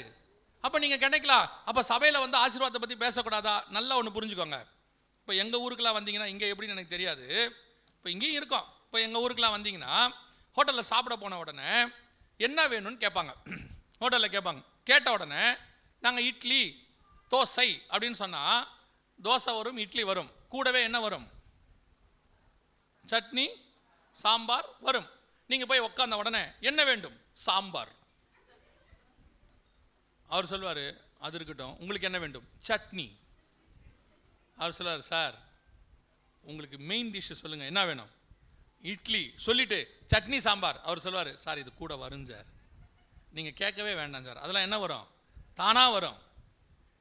அதே மாதிரி தான் முதலாவது தேவனுடைய ராஜ்யத்தையும் நீதியையும் தேடுங்கள், இவை யாவும் உங்களுக்கு கூட கொடுக்கப்படும். நீங்கள் சபைக்கு வரும்போதே சாம்பாருக்கு தான் வரீங்க, சபைக்கு வரும்போதே சட்னிக்கு தான் வரீங்க. பாஸ்டர் இன்னைக்கு அருமையான சட்னி அரைத்தார், சூப்பர் சட்னி, ஆசீர்வாதம், வேற ஒன்றும் இல்லை. அருமையாக பேசினார், சாட்சி இருக்கு. அன்னைக்கு ஒரு சுவிசேஷகர் டிவியில் பேசினார், அழகாக சாம்பார் வச்சார் தெரியுமா? என்ன சொல்கிறீங்க? அழகாக ஆசீர்வாதத்தை பற்றி பேசினார். எதுக்கு? நீங்கள் தேவனை தேடுங்க. நான் எப்பவும் சொல்லுவேன், சபை என்பது ஹீலிங் சென்டர் கிடையாது, சுகமளிக்கிற இடம் கிடையாது. சபை என்பது டெலிவரன்ஸ் சென்டர், விடுதலையாக்குற இடம் கிடையாது. சபை என்பது பிளஸிங் சென்டர், ஆசீர்வாத சென்டர் கிடையாது. சபை என்பது டிரான்ஸ்ஃபர்மேஷன் சென்டர், உங்களை பரலோகத்திற்கு மறுரூபமாக்குகிற இடம். அதுதான் சர்ச். அப்போ இதெல்லாம் இல்லையா? இதெல்லாம் பேக்கேஜில் தானாக வருங்க. நீங்கள் உண்மை உள்ளவனாக இருந்தால் ஆசீர்வாதம் தானாய் வரும். இதை நீங்கள் தனியாலாம் கேட்க வேணாம், சாம்பார் கொடு சட்னி கொடுன்னு கேட்க வேண்டாம். நீங்கள் உண்மை உள்ள மனுஷனாக இருந்தால் கர்த்தருடைய வார்த்தையிலேயே உங்களுக்கு சுகம் கிடைக்கும். அந்த ஆவிக்குரிய சபையாக இருந்தால் உள்ளே வரும்போதே பிசாசு ஓடும். டெலிவரன்ஸ் தானா நடக்கும், ஹீலிங் தானா நடக்கும், பிளஸிங் தானா வரும். ஆனால் எதுக்கு சர்ச்சுக்கு வரேன் தெரியுமா? நான் சபைக்கு வருவது மறுரூபம் ஆவதற்கு, கர்த்தரை போல தேவ சாயல் அடைவதற்கு.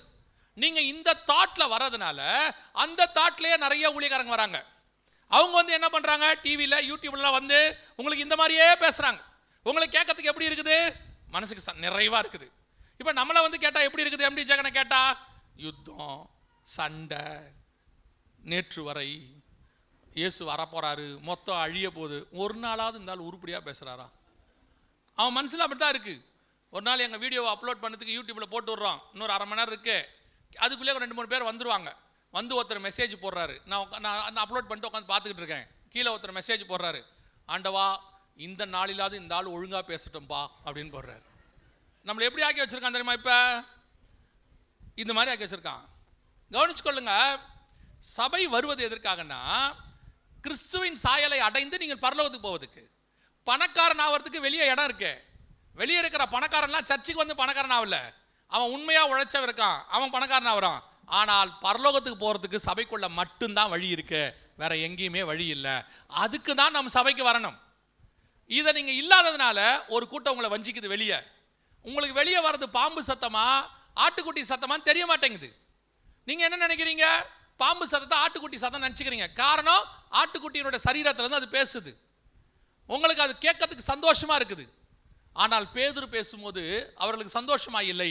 இருதயத்தில் குத்தப்பட்டவர்களாகி 3000 பேர் ரட்சிக்கப்பட்டார்கள்.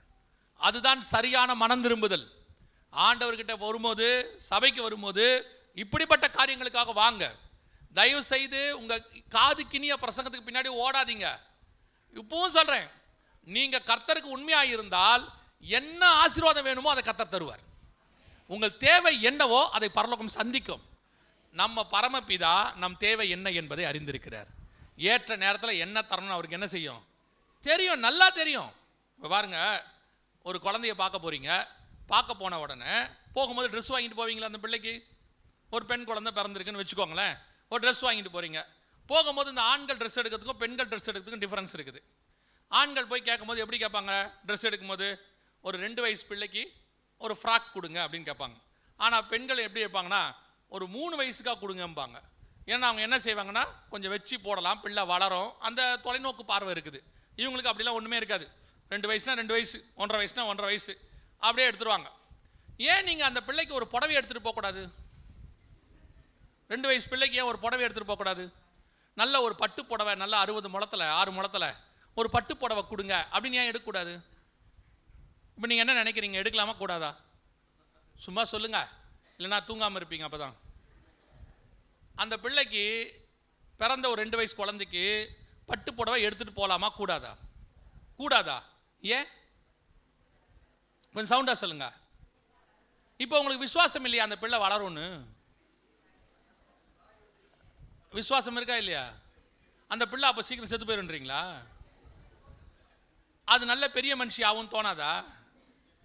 ஆனால் உங்களுக்கு ஒன்று தோணும், அது பெரிய மனுஷி ஆகும்போது அப்போ எடுத்துக்கலாம் புடவைய, இப்போ என்ன தேவையோ அதை எடுக்கலாம். அந்த அறிவு அங்கே இருக்க, அது ஏன் ஆசீர்வாதத்தில் மட்டும் இல்லை? இன்னைக்கு உங்களுக்கு என்ன தேவையோ அதை பரலோகம் கொடுக்கும்.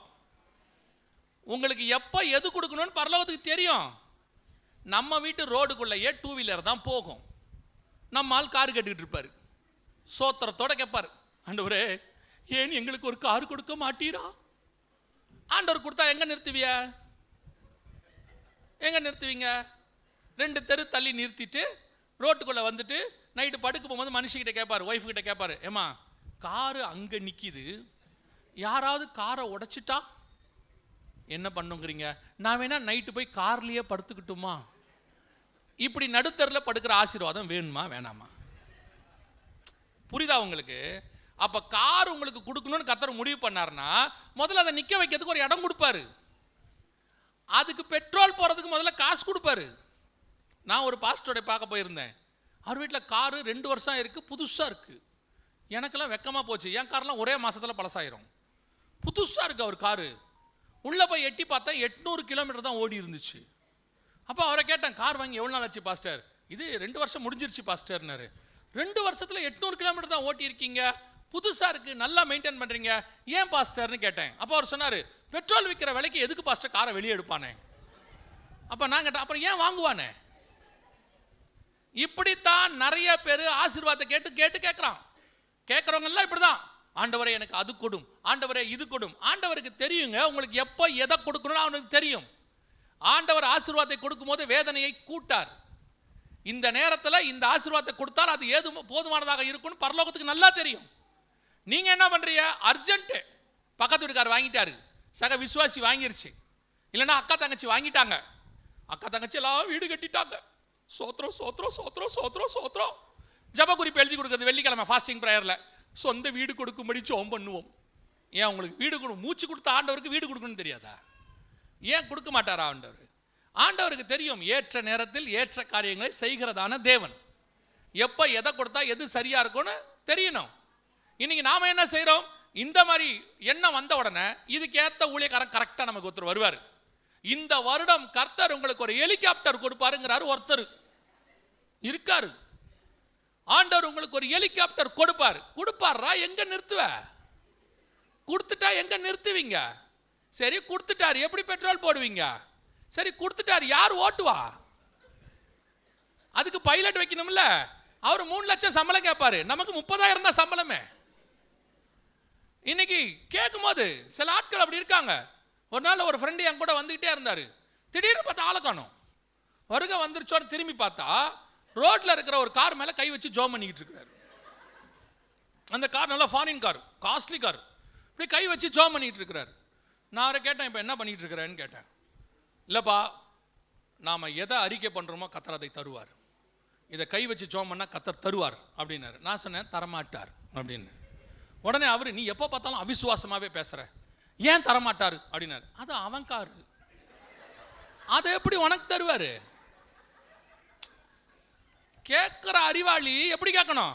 இது மாறியாவது கொடுங்க தானே கேட்கணும். கர்த்தாவே இந்த காரை கொடுத்ததுக்காக ஸ்தோத்திரம்.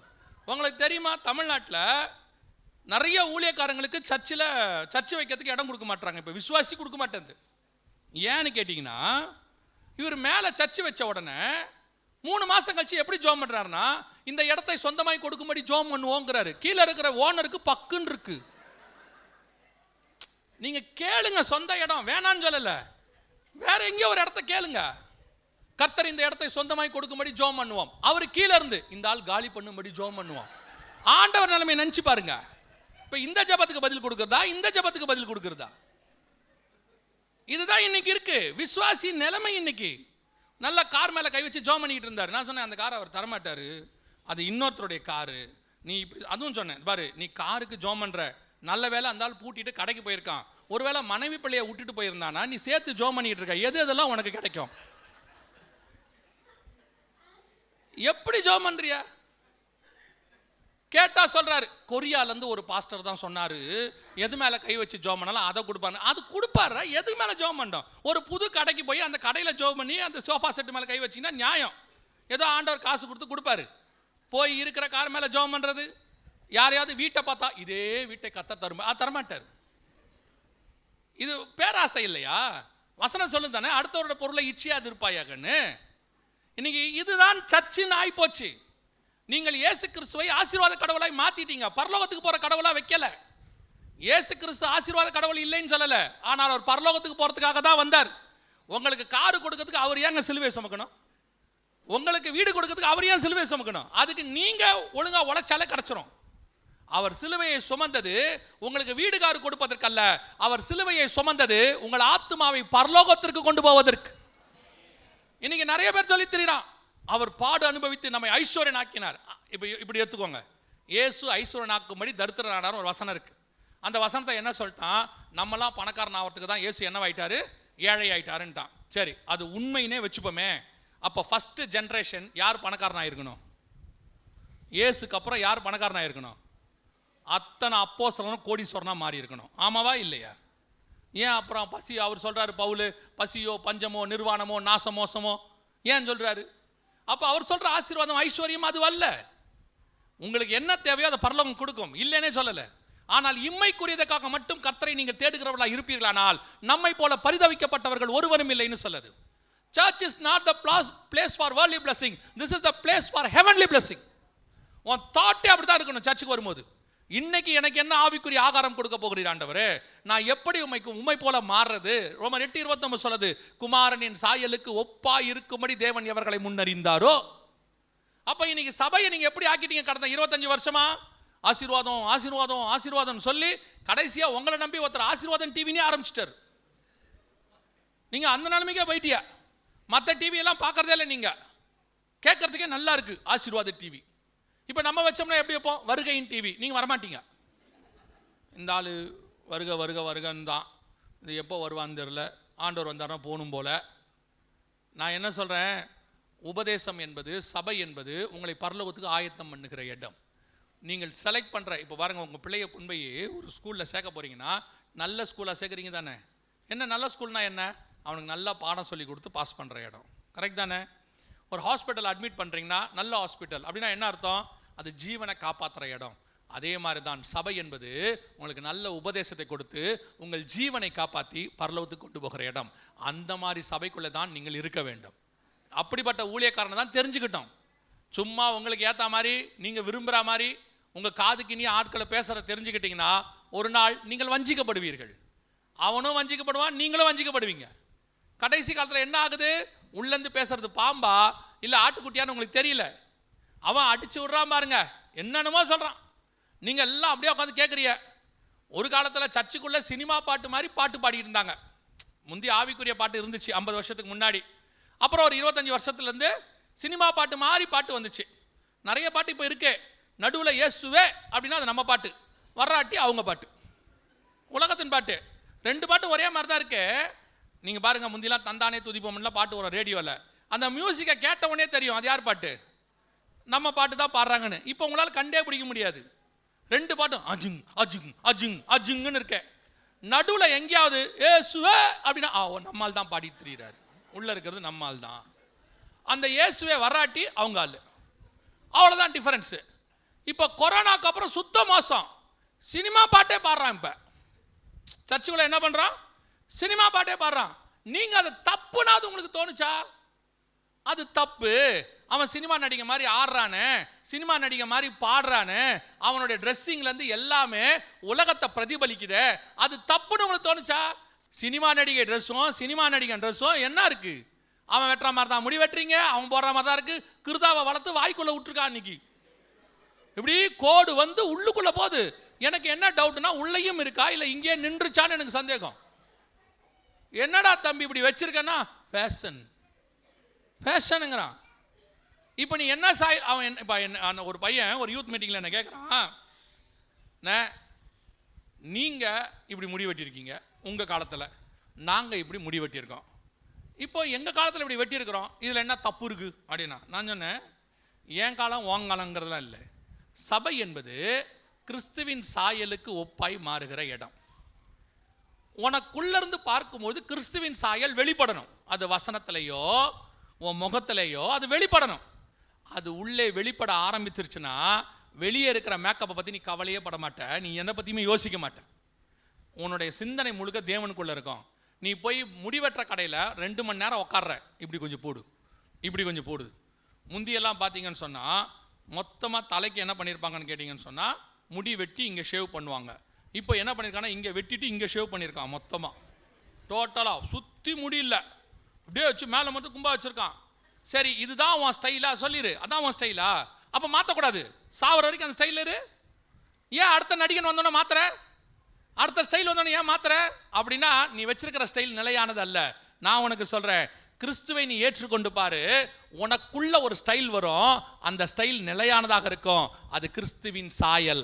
நீ வெளியே அலங்காரத்தை பற்றி கவலையே பட மாட்ட, எதை பற்றியும் கவலைப்பட மாட்ட. எவன் உன்னை அசிங்கமாக இருக்கானாலும் கவலைப்பட மாட்ட, அழகாக இருக்கானாலும் கவலைப்பட மாட்ட. ஏன்னா உன்னுடைய அழகு என்பது உள்ளே இருக்கிறது. அந்த இடத்துக்கு வந்தாதான் உனக்கு தெரியும் அது சரின்னு. அது வரைக்கும் இது கொஞ்சம் உனக்கு கஷ்டமாக தான் இருக்கும். அதை சொல்லி கொடுத்துக்கு தானே சர்ச்சு. இப்போ ஸ்கூலுக்குள்ளே போனால் எப்படி நகை வெட்டணும்னு சொல்லித்தராங்க, எப்படி முடி வெட்டணும்னு சொல்லித்தராங்க, எப்படி இன் பண்ணணும்னு சொல்லி கொடுக்குறாங்க, முடி பின்னல் எப்படி போகணும் சொல்லித்தராங்களா இல்லையா? இப்படி வான ஒரு ஒழுங்கு இருக்குல்ல, இராணுவத்தில் ஒழுங்கு இருக்குல்ல, இப்போ சர்ச்சுக்கும் அந்த ஒழுங்கு இருக்குது தானே. ஒரு உலக பிரகாரமாக நீ படிக்க போகிற 10 வருஷம் ஸ்கூலுக்கே இவ்வளோ ஒழுங்கு இருக்குமானால், 5 வருஷம் 10 வருஷம் வேலை செய்ய போகிற இராணுவத்துக்கே இவ்வளோ ஒழுங்கு இருக்குமானால், நித்தியமாய் வாழ போகிற பரலோகத்துக்கு எவ்வளோ ஒழுங்கு இருக்கும் பாருங்க. அவர் என்ன ஒழுங்கினமான தேவனா? அவர் ஒழுக்கத்தின் உச்சம். இவங்க இருக்காங்க முந்தி, இப்போ இல்லை, யூகேவுடைய ராணி, இங்கிலாந்து ராணி. அவங்கள சந்திக்க போகிறதுக்கு ஒரு ப்ரோட்டோகால் இருக்குது, ஒரு புக்கே இருக்குது. அவங்கள சந்திக்க போகும்போது ஒரு ஆள் எப்படி ட்ரெஸ் பண்ணணும், என்ன பர்ஃப்யூம் போடணும், என்ன விதமாக இருக்கணும், அதே மாதிரி அவங்க கை கொடுத்தா தான் கொடுக்கணும், அவங்க எவ்வளோ கொடுக்குறாங்களோ அவ்வளோதான் கொடுக்கணும். அதுக்கு முந்தின நாள் ப்ரோட்டோகால் இவ்வளோ இருக்கு. ஒரு உலக பிரகாரமான ராணி செத்து போயிட்டாங்க. அந்த ராணியை பார்க்கறதுக்கே இவ்வளோ ஒழுங்கு இருக்குது தெரியுமா உங்களுக்கு? அந்த ராணியை பார்க்க போகும்போது கூட உங்கள் கூட மனைவி வந்தாங்கன்னா அவங்க முழு உடம்பு மூடி இருக்கணும். தலையில் தொப்பி போட்டிருக்கணும், இல்லை தலை மூடி இருக்கணும், கை க்ளவுஸ் போட்டிருக்கணும், உடம்பு முழுக்க மூடி இருக்கணும், திறந்து போட்டு போக முடியாது. அந்த ராணியை பார்க்கறதுக்கே இவ்வளவு புரோட்டோகால் இருக்குமானால், சர்வ வல்லமை உள்ள ராஜா, பரலோகத்தின் தேவன், அவரை பார்க்கும்போது பரலோகத்தில் இருக்கக்கூடிய தூதர்களே 2 சட்டைகளால் தங்கள் முகத்தை மூடி, 2 சட்டைகளால் தங்கள் கால்களை மூடி, 2 சட்டைகளால் பறந்து பரிசுத்தர் பரிசுத்தர் பரிசுத்தர் இருக்கான். பரலோகத்தில் இருக்கிறவனே அவ்வளோ பெரிய புரோட்டோகாலை ஃபாலோ பண்ணுறானே, சபைக்குள்ளே இருக்கிற நீ நான் எவ்வளோ ஃபாலோ பண்ணணும்? இதை சொல்லி கொடுத்தா சபைக்கு கோபம் வருது. அவன் என்ன சொல்கிறான்? ஏன் இதை சர்ச்சிலலாம் நீங்கள் பேசுகிறீங்க? ஏன் இந்த ஒழுங்கெல்லாம் சொல்கிறீங்க? சபைக்கு வந்தீங்களா, சுரத்தே இல்லாமல் ஒரு ஜபத்தை பண்ணீங்களா, ஆவியே இல்லாத 4 பாட்டு பாடினீங்களா, ஜீவனே இல்லாத ஒரு மெசேஜை கொடுத்தீங்களா, அனுப்பி விட்ருங்க. வந்து போயிட்டே இருக்கணும், அவ்வளோதான். வந்த வண்ணமாக திரும்புகிறான். சர்ச்சு எப்படி உட்காந்துருக்கு? இவன் இங்கே உட்காந்துக்கிட்டு இங்கே SMS அனுப்புகிறான், வந்துட்டியா? அது இங்கே உட்காந்துட்டு இங்கே SMS அனுப்புது, வந்துட்டேன்.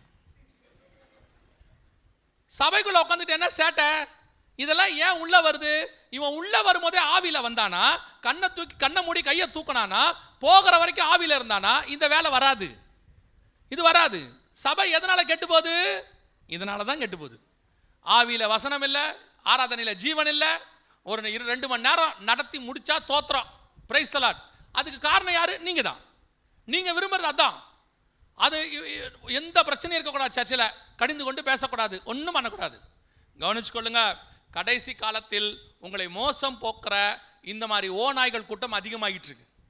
ஒரு காலத்தில் ஒரு ஊழியக்காரனுக்கு ஒழுங்கு இருந்துச்சே, அந்த ஊழியக்காரன் ரோல் மாடல். அந்த ஊழியக்காரனை பார்த்து தான் அவனுடைய ஆவிக்குரிய வாழ்க்கை அமையும். இன்னைக்கு டிவோர்ஸ் பண்ணாலும் பிரச்சனை இல்லை, 2வது கல்யாணம் பண்ணாலும் பிரச்சனை இல்லை, 2வது கல்யாணம் பண்ண போகிற பொண்ணோட வந்தாலும் பிரச்சனை இல்லை. ஆனால் அவர் பாடுறதையோ அவர் பேசுறதை மட்டும் கேட்டால் போதும், வேற எதுவும் செய்ய வேண்டிய அவசியம் இல்லை. கவனிச்சு கொள்ளுங்க, சபை என்பது ஒழுக்கத்தின் உச்சம். உங்க மேல தப்பான ஒரு காரியத்தை சொல்றானா, நீங்கள் உண்மை உள்ளவனா இருப்பீங்கன்னா கவலைப்பட வேண்டிய அவசியம் கிடையாது. ஆனால் நீங்கள் ஃபாலோ பண்ற ஆள் யாருன்னு பாருங்க, அதான் ரொம்ப இம்பார்ட்டன்ட். இன்னைக்கு கடைசி காலத்தில் சபை என்பது மிக மோசமான இடத்துக்கு இந்த மாதிரி ஓநாய்களை நம்புது. சபைக்குள்ள உட்காந்து சினிமா பாட்டு பாடுறான், சபைக்குள்ள உட்காந்துக்கிட்டு சினிமா காரியங்கள் செய்கிறான், இவனை தான் இன்னைக்கு சபை நம்புது. நீங்கள் இந்த மாதிரி ஓநாய்களுக்கு வஞ்சிக்கிற காரியங்களுக்கு செவி சாய்ப்பீர்களானால், வேதம் தெளிவாய் சொல்லுது, ஒரு நாள் நீங்கள் வஞ்சிக்கப்பட்டு போவீர்கள். அந்த ஓநாய்கள் உங்கள் ரத்தத்தை குடிக்கும் என்று வேதம் சொல்லுது. இதிலேயே இன்னொரு காரியத்தையும் ஆண்டவர் சொல்றார், அதையும் சொல்லிட்டு நான் முடிக்க விரும்புகிறேன். வாசிங்க, மத்தேயு எழுதின சுவிசேஷம் அதே 24ஆம் அதிகாரம், மத்தேயு எழுதின சுவிசேஷம் 24ஆம் அதிகாரம் 24வது வசனம் வாசிங்க. ஏனெனில் கள்ள கிறிஸ்துக்களும் கள்ள தீர்க்கதரிசிகளும் எழும்பி கூடுமானால் தெரிந்து கொள்ளப்பட்டவர்களையும் வஞ்சிக்கத்தக்கதாக பெரிய அடையாளங்களையும் அற்புதங்களையும் செய்வார்கள். 2வது கவனிச்சுக்கொள்ளுங்க, இப்போ நீங்க இந்த அளவுக்கு ஸ்ட்ராங் ஆயிட்டீங்க வசனத்துல, உங்களை வஞ்சிக்க முடியாது, நல்ல வசனம் பாசிச்சு ஜோம் பண்ணி ஆவியில நிறைஞ்சு இருக்கிறீங்கன்னா, கூடுமானால் தெரிந்து கொள்ளப்பட்டவர்களையும் வஞ்சிக்கத்தக்கதாக. இப்போ உங்களை இந்த மாதிரி கொஞ்சம் ஸ்ட்ராங்காக இருக்கிற ஆட்களை வஞ்சிக்கிறதுக்கு செகண்ட் ஸ்டேஜ் ஆஃப் வஞ்சகம் இருக்குது. 2வது ஸ்டேஜ் இது என்ன பண்ணும் தெரியுமா? கூடுமானால் தெரிந்து கொள்ளப்பட்டவர்களை வஞ்சிக்கத்தக்கதாக பெரிய அற்புதங்களையும் அடையாளங்களையும், மிராக்கிள்ஸ், அற்புத அடையாளத்தை வச்சு உங்களை ஏமாத்துவாங்க. இதுக்கும் கேர்ஃபுல்லாக இருந்து கொள்ளணும். நீங்க அற்புத அடையாளம் என்பது வெறும் தேவனுடைய ஊழியக்காரர்கள் மட்டும் நடத்துவது அல்ல, பிசாசும் அற்புதத்தை செய்யும். வாசிங்க, வெளிப்படுத்தின விசேஷம் 16ஆம் அதிகாரம் 13வது வசனம் வாசிங்க. வெளிப்படுத்தல் 16:13 வாசிங்க. அப்பொழுது வலு சர்ப்பத்தின் வாயிலும் மிருகத்தின் வாயிலும் கள்ள தீர்க்கதரிசியின் வாயிலும் இருந்து தவளைகளுக்கு ஒப்பான 3 அசுத்த ஆவிகள் புறப்பட்டு வர கண்டேன். தொடர்ந்து வாசிங்க. அவைகள் அற்புதங்களை செய்கிற பிசாசுகளின் ஆவிகள். அற்புதங்களை செய்கிற பிசாசின் ஆவிகள். இன்னைக்கு கடைசி காலத்துல சபைய விசுவாசிய வஞ்சிக்கிற 2வது மிக முக்கியமான ஏமாற்றுகிற காரியம் அற்புத அடையாளம். அப்ப அற்புத அடையாளம் இல்லையா? இருக்கு, கன்ஃபார்மா இருக்கு. இயேசு கிறிஸ்து தெளிவா சொல்லி இருக்கிறாரு, ஆவியானவர் 9 வரத்துல ஒரு வகம் அற்புதங்களை செய்கிற வரம், குணமாக்கும் வரம் இருக்குது, தீர்க்க தரிசன வரம் இருக்கு, அற்புத அடையாளங்கள் இருக்கு. ஆண்டவர் சொல்றாரு, அற்புதங்களினாலும் அடையாளங்களினாலும் வேத வாக்கியத்தை உறுதிப்படுத்தினார். வியாதியஸ்தர் மேல் கைகளை வைப்பீர்கள், அவர்கள் சொஸ்தமாவார்கள். என் நாமத்தினாலே பிசாசுகளை துரத்துவீர்கள். எல்லாம் இருக்கு, அற்புத அடையாளம் இருக்கு, இல்லைன்னே சொல்லலை. ஆனால் செய்யறது யாருன்னு பார்க்கணும். செய்யறது யாரு, எதுக்கு செய்கிறாங்கன்னு பார்க்கணும். இப்போ நடந்த சம்பவம் தான். இப்போ இயேசு கிறிஸ்து கானாவூரில் என்ன பண்ணுறாரு, அப்போ தண்ணீரை என்ன பண்ணுறாரு, திராட்சை ரசமாக மாற்றுறாரு. சமீபத்தில் ஒருத்தர் வந்தார், ஒரு 10 வருஷத்துக்கு, ஒரு 7-8 வருஷம் இருக்கும். அவர் வந்தார். அவர் வந்துட்டு, நான் இப்போ தண்ணியை திராட்சை ரசமாக மாற்ற போகிறேன்னு ஒரு சர்ச்சில் சொன்னார். இதே மாதிரி ஒரு பாட்டில் தண்ணி எடுத்தார், பெரிய பாட்டில் 1 லிட்டர் தண்ணி எடுத்தார். எடுத்துட்டு கையை வச்சு ஜோம் பண்ணார். ஜோம் பண்ணிட்டு சொன்னார், இந்த தண்ணி என்னவா மாறிடுச்சு, திராட்சை ரசமாக மாறிடுச்சு. நான் நம்பிட்டேன், நம்புறேன்னு சொல்கிறேன், நம்பலைன்னு சொல்லலை. நான் என்ன செய்கிறேன், நம்புகிறேன், நம்பிட்டேன். இப்போ ஒருத்தரை கூப்பிட்டு இந்த தண்ணியை குடிங்க அப்படின்னாரு. அவரும் தண்ணியை குடித்தார். குடித்த உடனே அந்த தண்ணி என்னவா மாறிடுச்சு, திராட்சை ரசமாக மாறிடுச்சுன்னு அவரும் சாட்சி கொடுத்துட்டாரு. அதையும் நான் நம்புறேன்னு வச்சுக்கோங்க. குடித்தவர் யார், இவங்க ஆளா என்ன, அதெல்லாம் விட்டுருங்க, அது உண்மையாகவே இருக்கட்டும். சரி, இப்போ இவர் ஏன் தண்ணியை திராட்சை ரசமாக மாற்றினாரு? தண்ணியை திராட்சை ரசமாக மாற்றி காமிச்சார்ல, எதுக்காக? இயேசுநாதர் எதுக்கு மாற்றினாரு? அங்கே திராட்சை ரசம் குறைவுபட்டது, அதனாலே மாற்றினார். இவர் ஏன் மாற்றினார்? இவர் ஜனங்களை ஏமாத்தினார், அதனால் மாற்றினார். அவ்வளோதான். இந்த இப்போ எங்கிட்ட இந்த வல்லமை இருக்குதுன்னு அவர் காட்டணும். தண்ணியில் திராட்சை ரசமாக மாற்றினாரா இல்லையான்னு தெரியாது, இருக்குன்னு காட்டணும். சர்ச்சு அல்லது miracle is not a place for performance. Magic பண்ணுற இடம் கிடையாது, இது கிரியை செய்கிற இடம். இயேசு எங்கேயாவது மேஜிக் பண்ணுறாரா, வல்லமையை நிரூபித்து காட்டுறாரா? ஒரு இடத்துல சீசன் கேட்குறான், அக்கினி இறக்கி அவங்கள பட்சித்து போடும். இவர் கேட்குறாரு, நீ என்ன ஆவி உடையவன்? இதென்ன பெர்ஃபார்ம் பண்ணுற வேலையா? இது தேவைக்கு சந்திக்கப்படுகிற இடம். அற்புத அடையாளம் ஏன் நடந்துச்சு? அதுவும் வர்றவனெல்லாம் கேட்டு செய்கிறாரு, உனக்கு நான் என்ன செய்ய வேண்டும்? ஒரு பார்வை இல்லாதவர் கேட்குறாரு, ஆண்டவரே எனக்கு இறங்கும். இவர் கேட்குறாரு, நான் என்ன செய்யணும்? ஏன் கண்ணு இல்லாதவனுக்கு என்ன செய்யணும்னு தெரியாதா? அவருக்கு நல்லா தெரியுது.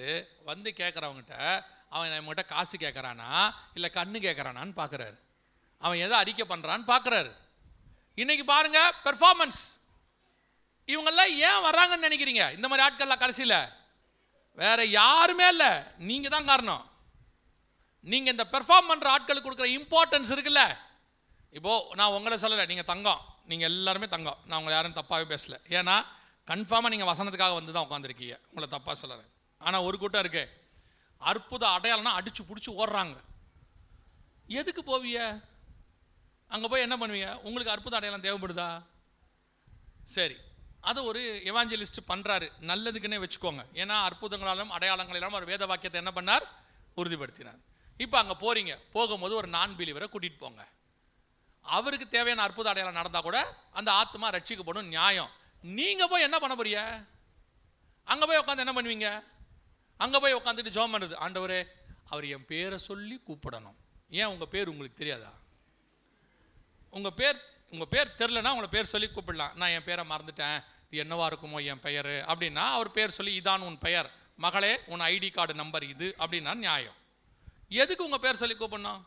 அதில் என்ன இருக்குது? சகைவை கூப்பிட்டாருன்னா அதுக்கு காரணம் இருக்குது. அவன் ரட்சிக்கப்படாதவன், அவனை ரட்சிப்புல நடத்துறதுக்காக கூப்பிட்டாரு. ஒவ்வொரு வாட்டியும் மீட்டிங்கில் யோவான், யார் அந்த யோவான் கூப்பிட்டாரா? நீங்கள் எதுக்கு ஒரு விசுவாசி, 10 வருஷம் விசுவாசி, 15 வருஷம் விசுவாசி அங்கே போய் உட்காந்துக்கிட்டு அவர் பேர் சொல்லி கூப்பிடணும், அவர் தீர்க்க தரிசனம் சொல்லணும்? அது அவரு புறஜாதியாருக்கு பண்ணிட்டு போறாரு, தேவனை அறியாதவங்களுக்கு செய்கிறாரு. நீங்கள் என்ன? அப்போ உங்களுக்கு ஒரு கேள்வி வரும், அப்படின்னா எங்களுக்கு அற்புத அடையாளங்களே இல்லையா? நல்லா தெரிஞ்சுக்கோங்க, நீங்கள் அற்புத அடையாளங்களை பெறுகிறவர்கள் அல்ல, அற்புத அடையாளங்களை செய்கிறவர்கள்.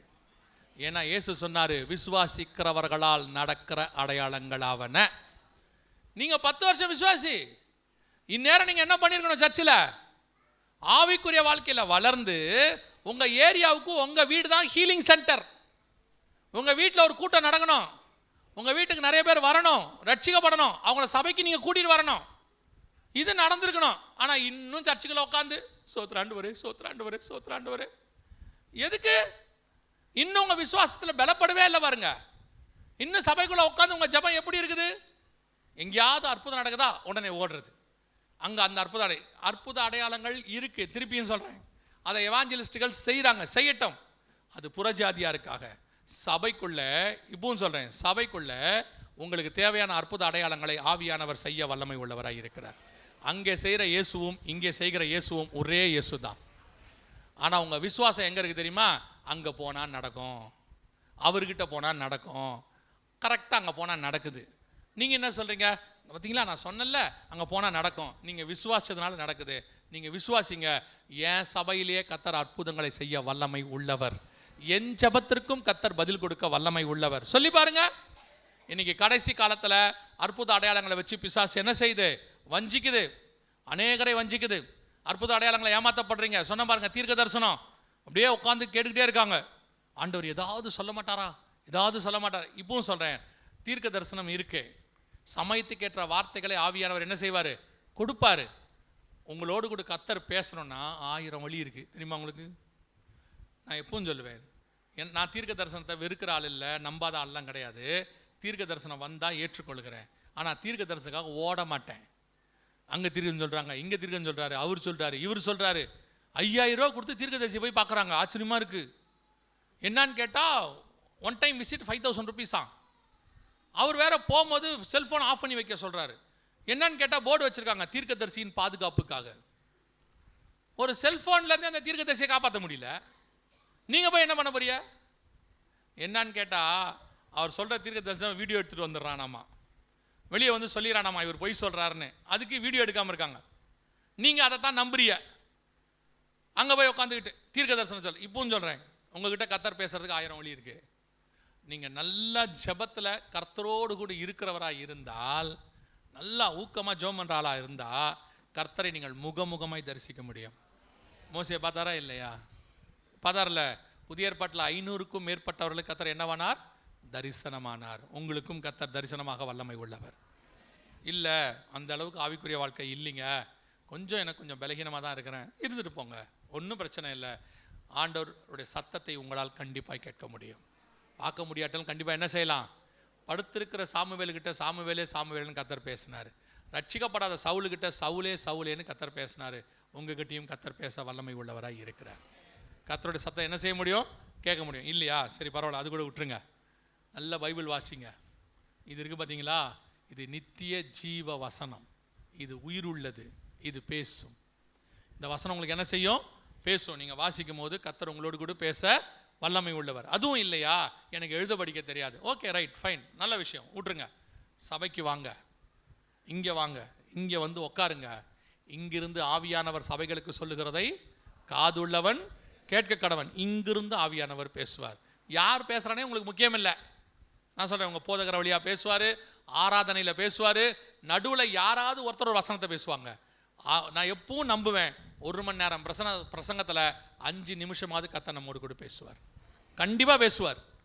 நீங்கள் நல்லா ஒழுங்காக உட்காந்து வசனத்தை கேளுங்க. இங்கிருந்து தேவன் பேச வல்லமை உள்ளவராக இருக்கிறார். இல்லைங்க, நான் நல்லா சாப்பிட்டு வந்துட்டேன், வரும்போதே நல்ல சாப்பாடு வந்தால் எனக்கு என்ன வருது? நல்லா தூக்கம் வருது. அது ஒரு விசுவாசிக்கு பெரிய கிருபை தான் அது, இல்லையா? வீட்டில் நல்லா குளித்து பவுடர்லாம் போட்டு வந்து இங்கே உட்காந்தவொடனே ஒரு தூக்கம் வருது. அது எப்படி தூக்கம் வருதுன்னு எனக்கு இன்ன வரைக்கும் புரியல. அதே மாதிரி முடியும் போது உங்களை எழுப்புறதுக்கு ஒரு அலாரம் ஒன்று வச்சுருக்கிறாங்க இவங்க எல்லாரும். நல்ல அலாரம், அதுக்கு பேர் என் ஆத்மாவே கர்த்தரை சோத்தரை. அந்த வேடை கேட்ட உடனே அத்தனை பேர் எழுந்திரிச்சிடறான். முடிஞ்சிருச்சா அப்படிங்கிறா. அது ஒரு நல்ல அலாரம், என் ஆத்மாவே கர்த்தரை ஸ்தோத்திரி. சரி, அது கூட பரவாயில்ல, நீங்கள் வந்து தூங்குறீங்கன்னு வச்சுக்கோங்க. இப்பவும் சொல்கிறேன், உங்கள் சொப்பனத்திலையாவது கர்த்தர் உங்களோடு கூட பேச வல்லமை உள்ளவராக இருக்கிறார். புரியுதா? நேபுகாத் நேச்சரோட சொப்பனத்தில் பேசினவர், பார்வோனோட சொப்பனத்தில் பேசினவர் உங்கள் கூட பேச மாட்டாரா? உங்ககிட்ட பேசுறதுக்கு ஆண்டவருக்கு எத்தனை வழி இருக்குது பாருங்கள். ஆனால் அதெல்லாம் கூட இல்லைங்க, விட்டுருங்க.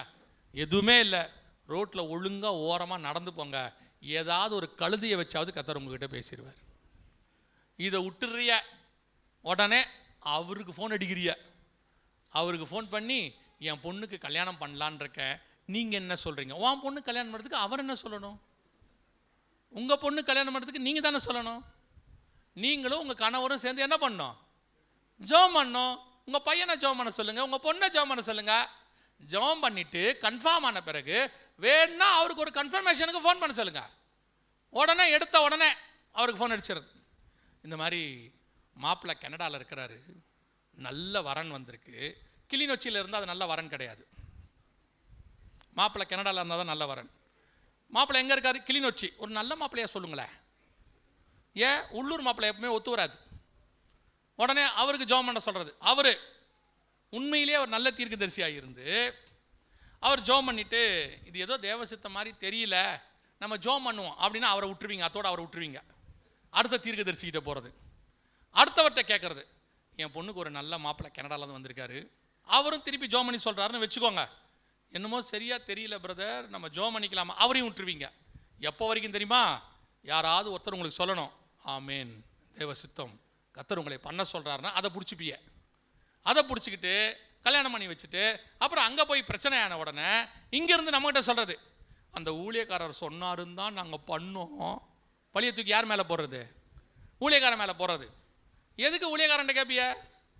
நல்லா ஜெபம் பண்ணுங்க, கணவன் மனைவி ஜெபம் பண்ணுங்க, கல்யாணம் பண்ணிக்க போகிற 2 பேரும் ஜெபம் பண்ண சொல்லுங்க. மினிமம் 3 நாள், மேக்சிமம் 40 நாள் ஜெபம் பண்ணி பாருங்க. கர்த்தர் உங்களுக்கே பதில் கொடுக்க வல்லமை உள்ளவராக இருக்கிறார். ஆளாளுக்கு ஒரு ஊழியக்காரரை பிடிச்சி வச்சுக்கிறிய, ஒரு ஊழியத்தை பிடிச்சி வச்சுக்கிறீங்க. உடனே எடுத்த உடனே ஃபோன் அடிக்கிறது. நீங்கள் என்ன நினைக்கிறீங்க? என்ன நினைக்கணும்? அவர் என்ன நினைக்கணும்? அவர் ஒன்றும் நினைக்க வேண்டாம். நம்ம இப்போ நம்மளையும் அப்படி ஆக்கி வச்சிருக்கான். உடனே ஃபோன் அடிக்கிறாரு. இந்த ஈராக்கில் குண்டு போடுறாங்களே என்ன நினைக்கிறீங்க? அவன் குண்டு போகிறதுக்கு நான் என்னடா நினைக்கணும்? அதாவது இவன் கேட்டகரைஸ் பண்ணி வச்சிருக்கான். தீர்க்க தரிசனத்துக்கு அவரு, சுகமாக்கிறதுக்கு இவரு, ஆசீர்வாதத்துக்கு இவரு, குண்டு போட்டா நான் வச்சிருக்கான். உடனே ஃபோன் அடிக்கிறது. என்னது இஸ்ரேல் மேல குண்டா? எம்டி ஜெகனுக்கு ஒரு ஃபோனை போடு. ஏன்னா நெத்தன்யாகு என்கிட்ட சொல்லிட்டு தானே குண்டு போடுறாரு. போடும்போது நிஜமா தான் என்னை எப்படி ஆக்கி வச்சிருக்கான்னு நினைக்கிறீங்க? இன்னும் அவங்க ஒன்றே ஒன்று தான் நாக்காமல் இருக்காங்க. என்ன தெரியுமா? டிவியில் என் வீடியோவை போட்டுட்டு குழந்தைகிட்ட இப்போ சாப்பிட்றியா இல்லை அந்த அங்கிள் மெசேஜை போட்டுமா, அந்த லெவலுக்கு தான் என்னை வச்சுருக்கான். என்னை அவன் பயமுறுத்துகிற ஊழியக்காரனாகவே ஆக்கி வச்சுருக்கான். அதுக்கேற்ற மாதிரி ஒரு ஃபோட்டோ வேறு வச்சுருக்கான் யூடியூப்பில் தம்ப்நெயில்ல அப்படின்ற மாதிரி ஒன்று வச்சுருக்கான். எவன் கண்டுபிடிச்சான்னு தெரில. அதை போட்டு விட்டுறான். போட்டு விட்டுட்டு தற்போது வந்த திடுக்கிடும் செய்தி பக்கத்தில் என் ஃபோட்டோ. சிரிக்காதியா? இதுக்கெல்லாம் காரணம் நீங்கள் தான். நீங்கள் கேட்டகரைஸ் பண்ணி வச்சுருக்கீங்க. சுகமளிக்கிறதுக்கு அவரு, தீர்க்க தரிசனத்துக்கு இவரு, குண்டு போகிறதுக்கு நான். அவ்வளோதான், வேலை முடிஞ்சு. நீங்கள் ஜெபம் பண்ணுங்க, நீங்கள் உட்காந்து ஜெபம் பண்ணுங்க, ஒவ்வொரு விஷயத்துக்கும் ஜெபம் பண்ணுங்க. கர்த்தரோடு கூட உறவை நீங்கள் வளர்த்து கொள்ளுங்கள். நடுவில் ஊழியக்காரன் மீடியேட்டர் கிடையாது. அது பழைய ஏற்பாடு ஆசாரியன். புதிய ஏற்பாட்டில் ஆசாரியரே கிடையாது. நமக்கு பிரதான ஆசாரியர் இயேசு கிறிஸ்து. உங்களுக்கும் தேவனுக்கு நடுவில் யார் கிடையாது? ஊழியக்காரன் கிடையாது. இப்போ நாங்கள் இங்கே வந்தோம், வரும்போது வழியில் ஃபுல்லாக போர்டு வச்சுருக்காங்க. இந்த பக்கம் வரத்துக்குன்னு ஒரு போர்டு வச்சுருக்காங்க. இப்போ அந்த போர்டு தான் எங்களை வரத்துக்கு என்ன பண்ணுது? வழி காட்டுச்சு. நாங்கள் என்ன செய்யணும்? ஒவ்வொரு போர்டையாக எடுத்துகிட்டு வீட்டுக்கு போய், நாங்கள் அந்த சபைக்கு போகிறதுக்கு போர்டே நீ தான் காரணம், நீ மட்டும் இல்லாவிட்டால் நாங்கள் என்ன செய்திருப்போம், எங்களை வழிகாட்டின போர்டே நீ வாழ்க, அப்படியா சொல்ல முடியும்? ஒன்று செய்யலாம், அந்த வழியாக வரவங்கிட்டலாம் வேணால் சொல்லலாம், அங்கே ஒரு போர்டு இருக்கும், அந்த போர்டை பாருங்கள், அது கரெக்டாக வழிகாட்டினோன்னு சொல்லலாம். அவ்வளவே போர்டுக்கு மரியாதை, அவ்வளவே எங்களுக்கும் மரியாதை. நாங்கள் பரலோகத்துக்கு வழிகாட்டக்கூடியவர்கள். நாங்கள் உங்களை பரலோகத்துக்கு கூட்டிகிட்டு போகிறவர்கள் அல்ல. ஊழியக்காரனுக்கு மரியாதை கொடுங்க. ஹீரோ வர்ஷிப்பாக மாற்றாதிய. ஆளாளுக்கு ஒரு ஊழியக்காரனை பிடிச்சி வச்சுக்கிட்டு ஹீரோ வர்ஷிப் ஆக்கி அப்படியே அந்த ஊழியக்காரனை பார்த்த உடனே மைக்கேல் ஜாக்சனை பார்த்த மாதிரி போய் உள்றது. அதில் வேற உங்களோட பார்த்துட்ட என்ன என்ன பாத்திய, அப்படியே உலங்காகிதம், உங்களை நான் பார்த்துட்டேன் தெரியுமா? ஏசுநாதரை பார்த்தீங்களா? நான் இப்பயும் சொல்கிறேன், ஊழியக்காரனுக்கு மரியாதை கொடுங்க. ஊழியக்காரனை ஹீரோவாக மாற்றாதிய. உங்களைப் போல அவனும் ஒரு பாடுள்ள மனுஷனே. நாங்கள் உங்களுக்கு இந்த செய்தியை கொடுக்கறதுக்காக கர்த்தரால் அபிஷேகம் பண்ணப்பட்டவர்கள். அவ்வளோதான், வேலை முடிஞ்சு. நீங்கள் நேசிக்கிறீங்க, ஜெபம் பண்ணுறீங்க, ஆஃபரிங் கொடுக்குறீங்க, அப்புறம் கொடுக்காம விட்டுற போகிறீங்க. எந்தாலும் இப்படிலாம் சொல்கிறாரு, அது வேறு பிரச்சனை இருக்குது. அன்றைக்கி ஒருத்தர் ஆஃபரிங் கொண்டு வந்து வச்சுக்கிட்டு நம்ம பேசுகிற பேச்சை பார்த்துட்டு கேட்குறாரு, நீங்கள் ஆஃபரிங் வாங்குவீங்களா அப்படின்னு. அவருக்கு பயம், கொடுத்தா திட்டுவோமோ அப்படின்னு. நான் சொன்னேன், அதெல்லாம் நல்லா வாங்குவேன், அதெல்லாம் ஒன்றும் பிரச்சனை இல்லை. அவருக்கு என்ன பயனா, இவன் இப்படி பேசுகிறானே, ஒருவேளை ஆஃபரிங் கொடுத்தா திட்டானா அப்படி, ஏன்டா ஆஃபரிங்கை கொடுத்து திட்டு வாங்குவானே, கொடுப்போமா வேணாமான்ட்டு அவர் நிற்கிறாரு. நான் சொன்னேன், நான் ஆஃபரிங் கேட்க தான் மாட்டேன், கொடுத்தா வாங்கிப்பேன். எப்படி அழகாக சொல்லிட்டல மெசேஜில். கவனிங்க, ஊழியக்காரன் என்பவன் ஒரு சக சகோதரன், உங்களுக்கு முன்பாக வழிகாட்டக்கூடிய மூத்த சகோதரன். வீட்டில் இருந்தால் உங்களுக்கு ஒரு வழி சொல்லுவான்ல, அது மாதிரி தான் நாங்கள் இருக்கிறோம். நீங்கள் எங்களை அப்படியே இயேசுநாதருக்கு ஈக்குவலாக கொண்டு போகாதீங்க. அப்படியே பார்த்த உடனே அப்படியே கையெல்லாம் சிலர்லாம் வருவாங்க, அப்படியே பரபரப்பாக பேசுகிறாங்க. எனக்கு வெக்கமாக இருக்குது. ஏன்னா நம்ம இவ்வளோ பரபரப்பை பார்த்துட்டு ஒரு ஒரு பெருமையோட வீட்டுக்கு போவோமா? நம்ம வீட்டம்மா மதிக்கவே மாட்டேங்குது இல்லையா? ஒரு பெல் அடிச்சோடனே வரேன் இருங்க அப்படின்னா நமக்கு மொத்தம் உடைக்கிறதுக்கு ஆளை அங்கே வச்சிருக்காரு. இவங்க இவ்வளோ சொன்ன உடனே நமக்கு மண்டையில் கொஞ்சம் ஏறும்ல. அங்கே போனோடனே அவங்க அப்படியே பார்ப்பாங்க, வந்துட்டீங்களா? அப்போது நான் ஆண்டவர் சொல்வார், இவ்வளவே நீ உன்னை பெருசாக ரொம்ப நினச்சிக்காத மகனே அப்படின்னு ஆண்டவர் சொல்கிறார். நீங்கள் தான் எங்களை பூஸ் பண்ணி விட்டுறது. அப்பப்போ நீங்கள் அன்பாருங்க, நேசிங்க, எங்களுக்காக ஜெபம் பண்ணுங்க, ஊழியத்துக்காக ஜெபம் பண்ணுங்க, எல்லாம் நல்லது. ஆனால் ஊழியக்காரன் ஒரு நாளும் தேவனுக்கு ஈக்குவலாக மாறவே மாட்டான். நேசிக்கிறது வேற, வெறி வேறு. மைக்கேல் ஜாக்சன் மேலே ஒரு வெறி இருந்துச்சு பாருங்க, சினிமா நடிகர்கள் மேலே, இந்த கிரிக்கெட் பிளேயர்கள் மேலே. அந்த வெறி ஊழியக்காரன் மேலே வரக்கூடாது. ஊழியக்காரன் ஒரு சக சகோதரன். அவன் சொன்னாலும் நாங்களே சொன்னாலும் ஆராய்ந்து பாருங்கள். பவுல் அழகாக சொல்கிறாரு, நாங்கள் சொல்லிய இந்த சுவிசேஷத்தை அல்லாமல் வேறொரு சுவிசேஷத்தை தூதனே வந்து சொன்னாலும் என்ன பண்ணாதீங்க, நம்பாதிருங்கள். அதை தான் சொல்கிறேன். இந்த வேதத்தில் சொல்லப்பட்ட இந்த சத்தியத்தை தவிர வேற சத்தியத்தை யார் சொன்னாலும் நம்பாதீங்க. நீங்கள் நம்புகிற ஊழியக்காரு, நேசிக்கிற ஊழியக்காரு, அவர் சொன்னாலும் ஆராய்ந்து. எனக்கு ரொம்ப பிடிச்சவங்க யாருன்னு தெரியுங்களா? இந்த பெராயா பட்டணத்தாரும் தெசலோனிக்கேயரும் தான்.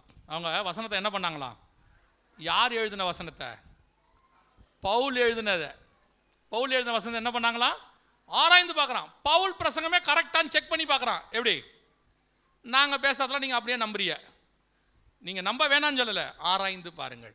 பவுலும் அப்படி தான் சொல்கிறார் தெசலோனிக்கேயருக்கு எழுதும் போது, தீர்க்க தரிசனத்தை அற்பமாய் எண்ணாதிருங்கள், ஆராய்ந்து பார்த்து நலமானதை பிடித்து கொள்ளுங்கள். உங்களுக்கு முன்னாடி எல்லாம் வைக்கப்படுகிறது. நன்மை தீமை அறியத்தக்க கனியும் இருக்கும், ஜீவ விருட்சமும் இருக்கும். எதை சாப்பிடணும் எதை சாப்பிடக்கூடாதுன்னு உங்களுக்கு தெரியணும். கூடுமானால் தெரிந்து கொள்ளப்பட்டவர்களையும் வஞ்சிக்கத்தக்கதாக அற்புத அடையாளங்களை சொல்லுவாங்க. வானத்திலேருந்து அக்கினியே இறக்குவாங்க. நான் போய் சொல்லலை.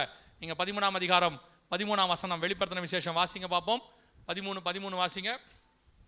அன்றியும் அது மனுஷருக்கு முன்பாக வானத்திலிருந்து பூமியின் மேல் அக்கினியை இறங்க பண்ணத்தக்கதாக பெரிய அற்புதங்களை நடப்பித்து. கடைசி காலத்தில் எப்படி நடக்குமா அற்புதம்? வானத்திலிருந்து அக்கினி இறங்க பண்ணத்தக்கதாக பெரிய அற்புதம் வரும். யாரு? மிருகம் செய்யும், ஆண்டவர் இல்லை. அதுங்க செய்யறது மிருகம். எப்படிங்க இதெல்லாம் நடக்கும்? அதுக்கு ஃபார்முலா வந்து ஆண்டவர் கொடுத்துருக்காரு. அது எப்படி நடக்கும்னு சொல்றாரு. எங்க சொல்றாரு? 2 தெசலோனிக்கேயர் 2ஆம் அதிகாரம் 9வது வசனம். 2 தெசலோனிக்கேயர் 2ஆம் அதிகாரம் 9வது வசனம் வாசிங்க பார்ப்போம். அந்த அக்கிரமக்காரனுடைய வருகை சாத்தானுடைய செயலின்படி சகல வல்லமையோடும் அடையாளங்களோடும் அற்புதம் எப்படி நடக்கும்? பொய்யான அற்புதம். 2 தெசலோனிக்கேயர் 2:9 சொல்லுது, அந்த அக்கிரமக்காரனுடைய வருகை சாத்தானுடைய செயலின்படி சகல வல்லமையோடும் அடையாளங்களோடும் பொய்யான அற்புதங்களோடும். கடைசி காலத்தில் பொய்யான அற்புதம் நடக்கும். வானத்திலேருந்து அக்கினி இறக்குவாங்க. அவங்க என்ன வேணாலும் செய்வாங்க. அதுக்கு தான் சொன்னேன், வஞ்சிக்கப்படாதபடிக்கு எச்சரிக்கையாயிருங்கள். உங்களுக்கு அற்புத அடையாளங்களுக்கு பின்னாடி ஓடாதீங்க. ஆண்டவர் உங்கள் வீட்டில் உங்களுக்கு அற்புதங்களை செய்ய போதுமானவராய் இருக்கிறார். உங்கள் வீட்டுக்குள்ளே வந்து செய்வார். உங்களுக்கு செய்யணும்னு கர்த்தர் முடிவு பண்ணிட்டார்னா நீங்கள் எங்கே இருந்தாலும் கர்த்தர் செய்வார். பாபிலோனிலும் கர்த்தர் அற்புதங்களை செய்ய வல்லமை உள்ளவராய் இருக்கிறார். பாபிலோனில் சிங்கக்கெபியில் யாரை காப்பாற்றினது? தானியேலை காப்பாற்றினார்ல. பாபிலோனில் ஷாத்ராக் மேஷாக் ஆபேத்நேகோ நெருப்பில் காப்பாற்றினார்ல. கர்த்தர் காப்பாற்றணும்னு முடிவு பண்ணிட்டார்னா பாபிலோனிலும் காப்பாற்றுவார். கைவிடணும்னு முடிவு பண்ணிட்டார்னா எருசலேம்லையும் கைவிட்டுருவார். எருசலேம் கோட்டை இடிக்கப்படும்போது கர்த்தர் என்ன செஞ்சிட்டாரு? கைவிட்டுட்டாரு. கர்த்தர் உங்களை நேசிக்கிறார். கர்த்தர் உங்களை ஆசீர்வதிக்க விரும்புகிறார். கர்த்தர் உங்களை பாதுகாக்க விரும்புகிறார். ஆகவே நீங்கள் தேவனை உறுதியாக பிடிச்சிக்கோங்க. நடுவில் ஊழியக்காரங்க இருக்காங்க, போதிக்கிறதுக்கு இருக்காங்க, நல்வழி காட்டுறதுக்கு இருக்கிறாங்க, உங்களுக்கு சத்தியம் சொல்லிக் கொடுக்க இருக்கிறாங்க, எது விசுவாசம் சொல்லிக் கொடுக்க இருக்கிறாங்க. ஒரு நாளும் 100% அப்படியே விக்கிரகமாய் ஊழியக்காரனை மாத்தாதிருங்க. கடைசி காலத்தில் கூடுமானால் தெரிந்து கொள்ளப்பட்டவர்களையும் வஞ்சிக்கத்தக்கதாக அற்புத அடையாளங்கள் நடக்கும். அந்த அற்புத அடையாளங்கள் பலமானதாக இருக்கும். வானத்திலிருந்து அக்கினி இறங்கத்தக்கதாக இருக்கும். அதே நேரத்தில் அது பொய்யாய் நடப்பிக்கப்படும். அதே நேரத்தில் உண்மையான அற்புத அடையாளம் இருக்கு. ஆண்டவர் செய்கிறாரு. இன்னைக்கு நிறைய ஊழியக்காரங்களை கர்த்தர் பயன்படுத்துகிறார். அந்த அடையாளங்களுக்கு நீங்கள் கேர்ஃபுல்லாக இருங்கள். அந்த மாதிரி ஊழியக்காரர்களை தெரிந்து கொள்ளுங்கள். அதுக்கு தான் ஒரே வார்த்தை நான் சொல்லிட்டு முடிக்கிறேன். உங்கள் திருச்சபையில் நீங்கள் தங்கி இருக்கும்போது ஒரு ஊழியக்காரன், ஒரு தோட்டக்காரங்கிட்ட ஒரு தோட்டம் இருக்குமானால் அந்த தோட்டம் பாதுகாப்பாக இருக்கும். அப்படிதானே? நம்ம ஊரில் சாதாரணமாக ஒரு உதாரணம் சொல்லுவாங்க, ஒரு வண்டியை ஒருத்தரே ஹேண்டில் பண்ணால் அந்த வண்டி எப்படி இருக்கும்? கரெக்டாக இருக்கும். சிங்கிள் ஹேண்டட் கரெக்டாக இருக்கும். 4 பேர் 4 விதமாக ஓட்டினானா வண்டி என்னவாயிரும்? ஒருத்தன் 80ல் ஓட்டுவான், ஒருத்தன் 40ல் ஓட்டுவான், ஒருத்தன் 120ல் ஓட்டுவான். ஓட்டிட்டு வேற சொல்லுவான் சூப்பராக இருக்கும்பா. 3 மாதம் வண்டி கலகலன்னு ஆயிரும். அப்படி தான் விசுவாசியும். ஒரு சபைக்குள்ளே நீங்கள் ஒழுங்காக அடங்கி இருப்பீர்களானால் உங்களை பரலோகத்தில் கொண்டு போய் சேர்ப்பது எளிது. இப்போ இந்த கடைசி காலத்தில் விசுவாசிகளுக்குலாம் ஒரு பழக்கம் இருக்குது. ஒரு விசுவாசி என்கிட்ட சொன்னார், இந்த ஏரியாவில் ஒரு சர்ச்சு கூட உருப்படி இல்லைன்னாரு.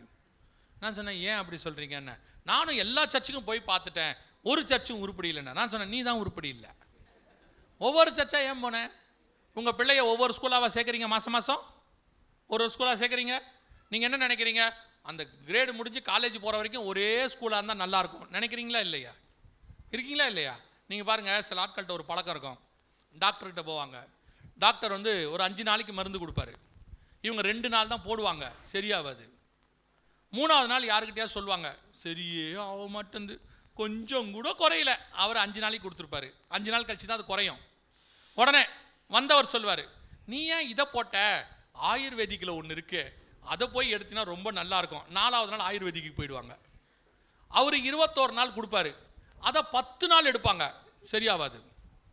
10 நாள் கழிச்சு இன்னொருத்தர்கிட்ட சொல்லுவாங்க, 10 நாளாக போட்ட ஒன்றும் மாற்றம் இல்லை. அவர் சொல்லுவார், ஹோமியோபதி போடுங்க, சூப்பராக இருக்கு, ரொம்ப நல்ல மெடிசன் வாங்க. அங்கே போவாங்க, அவங்க 3 மாதம் கொடுப்பாங்க, 1 மாதம் எடுப்பாங்க, மாற்றம் இருக்காது.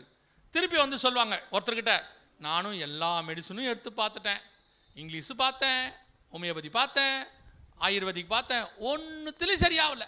உடனே அவர் சொல்லுவார், சித்தாக்கு போங்களேன், உனக்கு சரியே ஆகாது, கட்சி வரைக்கும் சரியாகாது. ஒரு மெடிசனை உருப்படியாக கடைசி வரைக்கும் எடுத்து பாருங்க, அப்போ தான் அதோடைய காரியம் என்னன்னு தெரியும். அதே மாதிரி தான் நீங்கள் நாட்டப்பட்ட சபையில் கடைசி வரைக்கும் நிற்க ட்ரை பண்ணுங்க. இங்கே சபை என்பது பர்ஃபெக்டான இடம் கிடையாது. சபை என்பது the place for perfection, perfect ஆக்கிற இடம். இங்கே குறைவுகள் இருக்கும். இங்கே வெறும் பரிசுத்தவான்கள் இருக்க மாட்டாங்க. வெறும் பரிசுத்தவான்கள் இருக்கணும்னா நீங்கள் பரலோகத்துக்கு தான் போகணும். நான் சொல்கிறது புரியுதா? இப்போ நீங்கள் ஒரு கார் மெக்கானிக் ஷாப்புக்கு போயிட்டு உள்ளே போய் சுற்றி பார்த்துட்டு, என்ன எல்லா காரும் உடஞ்சிருக்குதுன்னா எப்படி இருக்கும்? மெக்கானிக் ஷாப்பில் என்ன இருக்கும்? உடஞ்ச கார் தான் இருக்கும். இல்லைங்க, எல்லா காரும் நல்லா இருக்கணும் அப்படின்னா எங்கே போகணும்? ஷோரூமுக்கு போகணும். ஷோரூமில் தான் எல்லா காரும் புதுசாக இருக்கும். மெக்கானிக் ஷாப்பில் எல்லாமே எப்படி தான் இருக்கும்? உடஞ்ச காரு, அது ரிப்பேர் சரி பண்ணுறதுக்காக வந்திருக்கு. அதே மாதிரி தான் சபை என்பது மெக்கானிக் ஷாப். இங்கே அரைப்பாவி, கால்பாவி, முக்காப்பாவி, வெந்தப்பாவி, வேகாத பாவி எல்லாம் இருப்பாங்க. அத்தனை பேரும் சேர்ந்ததான். இங்கே ஒரு வயலும் பரிசுத்தவான் கிடையாது. பேசுகிற எண்ணிலேருந்து பின்னாடி உட்காந்துற கடைசியால் வரைக்கும் அது 95% வெந்திருக்கும், 1/4% வேகாமல் இருக்கும். இது 95% வெந்து நல்லா இருக்கும், 5% இப்படி இருக்கும். ஆக மொத்தத்தில் இங்கே அப்படி தான் உட்காந்துருக்கோம். இங்கே எல்லாரும் எதுக்கு வந்திருக்கோம்? பர்ஃபெக்ட் ஆகிறதுக்காக வந்திருக்கோம். சரி பண்ணுற இடம் சர்ச்.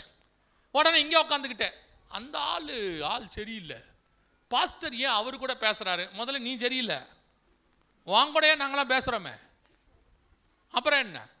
எவன் ஒருவனை நீங்கள் பாவி என்று சொல்லுகிறீர்களோ நீங்கள் இன்னும் சரியாகவில்லை என்று அர்த்தம்.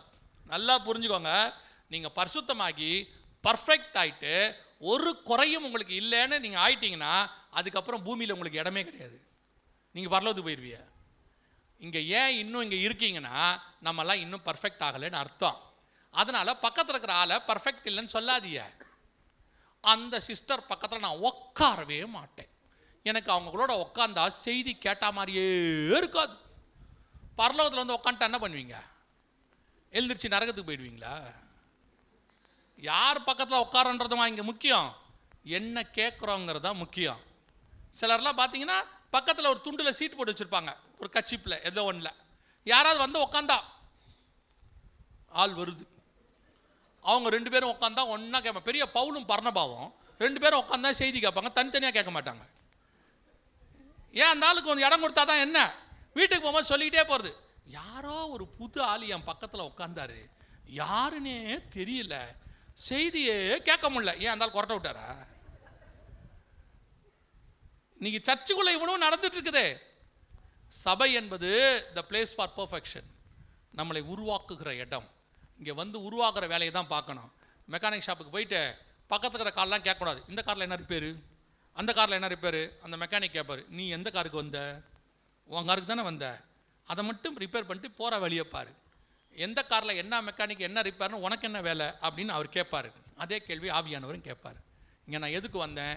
நான் பர்ஃபெக்ட் ஆகி தேவனை சந்திக்கும்படி வந்தேன். நான் பரலோகத்துக்கு போக வந்தேன். இங்கே யார் என்ன பரிசுத்தம், எவ்வளோ ஆவிக்குரிய வாழ்க்கை, பர்சன்டேஜ் மார்க் போடுறதுக்கெல்லாம் இங்கே வரல சபை.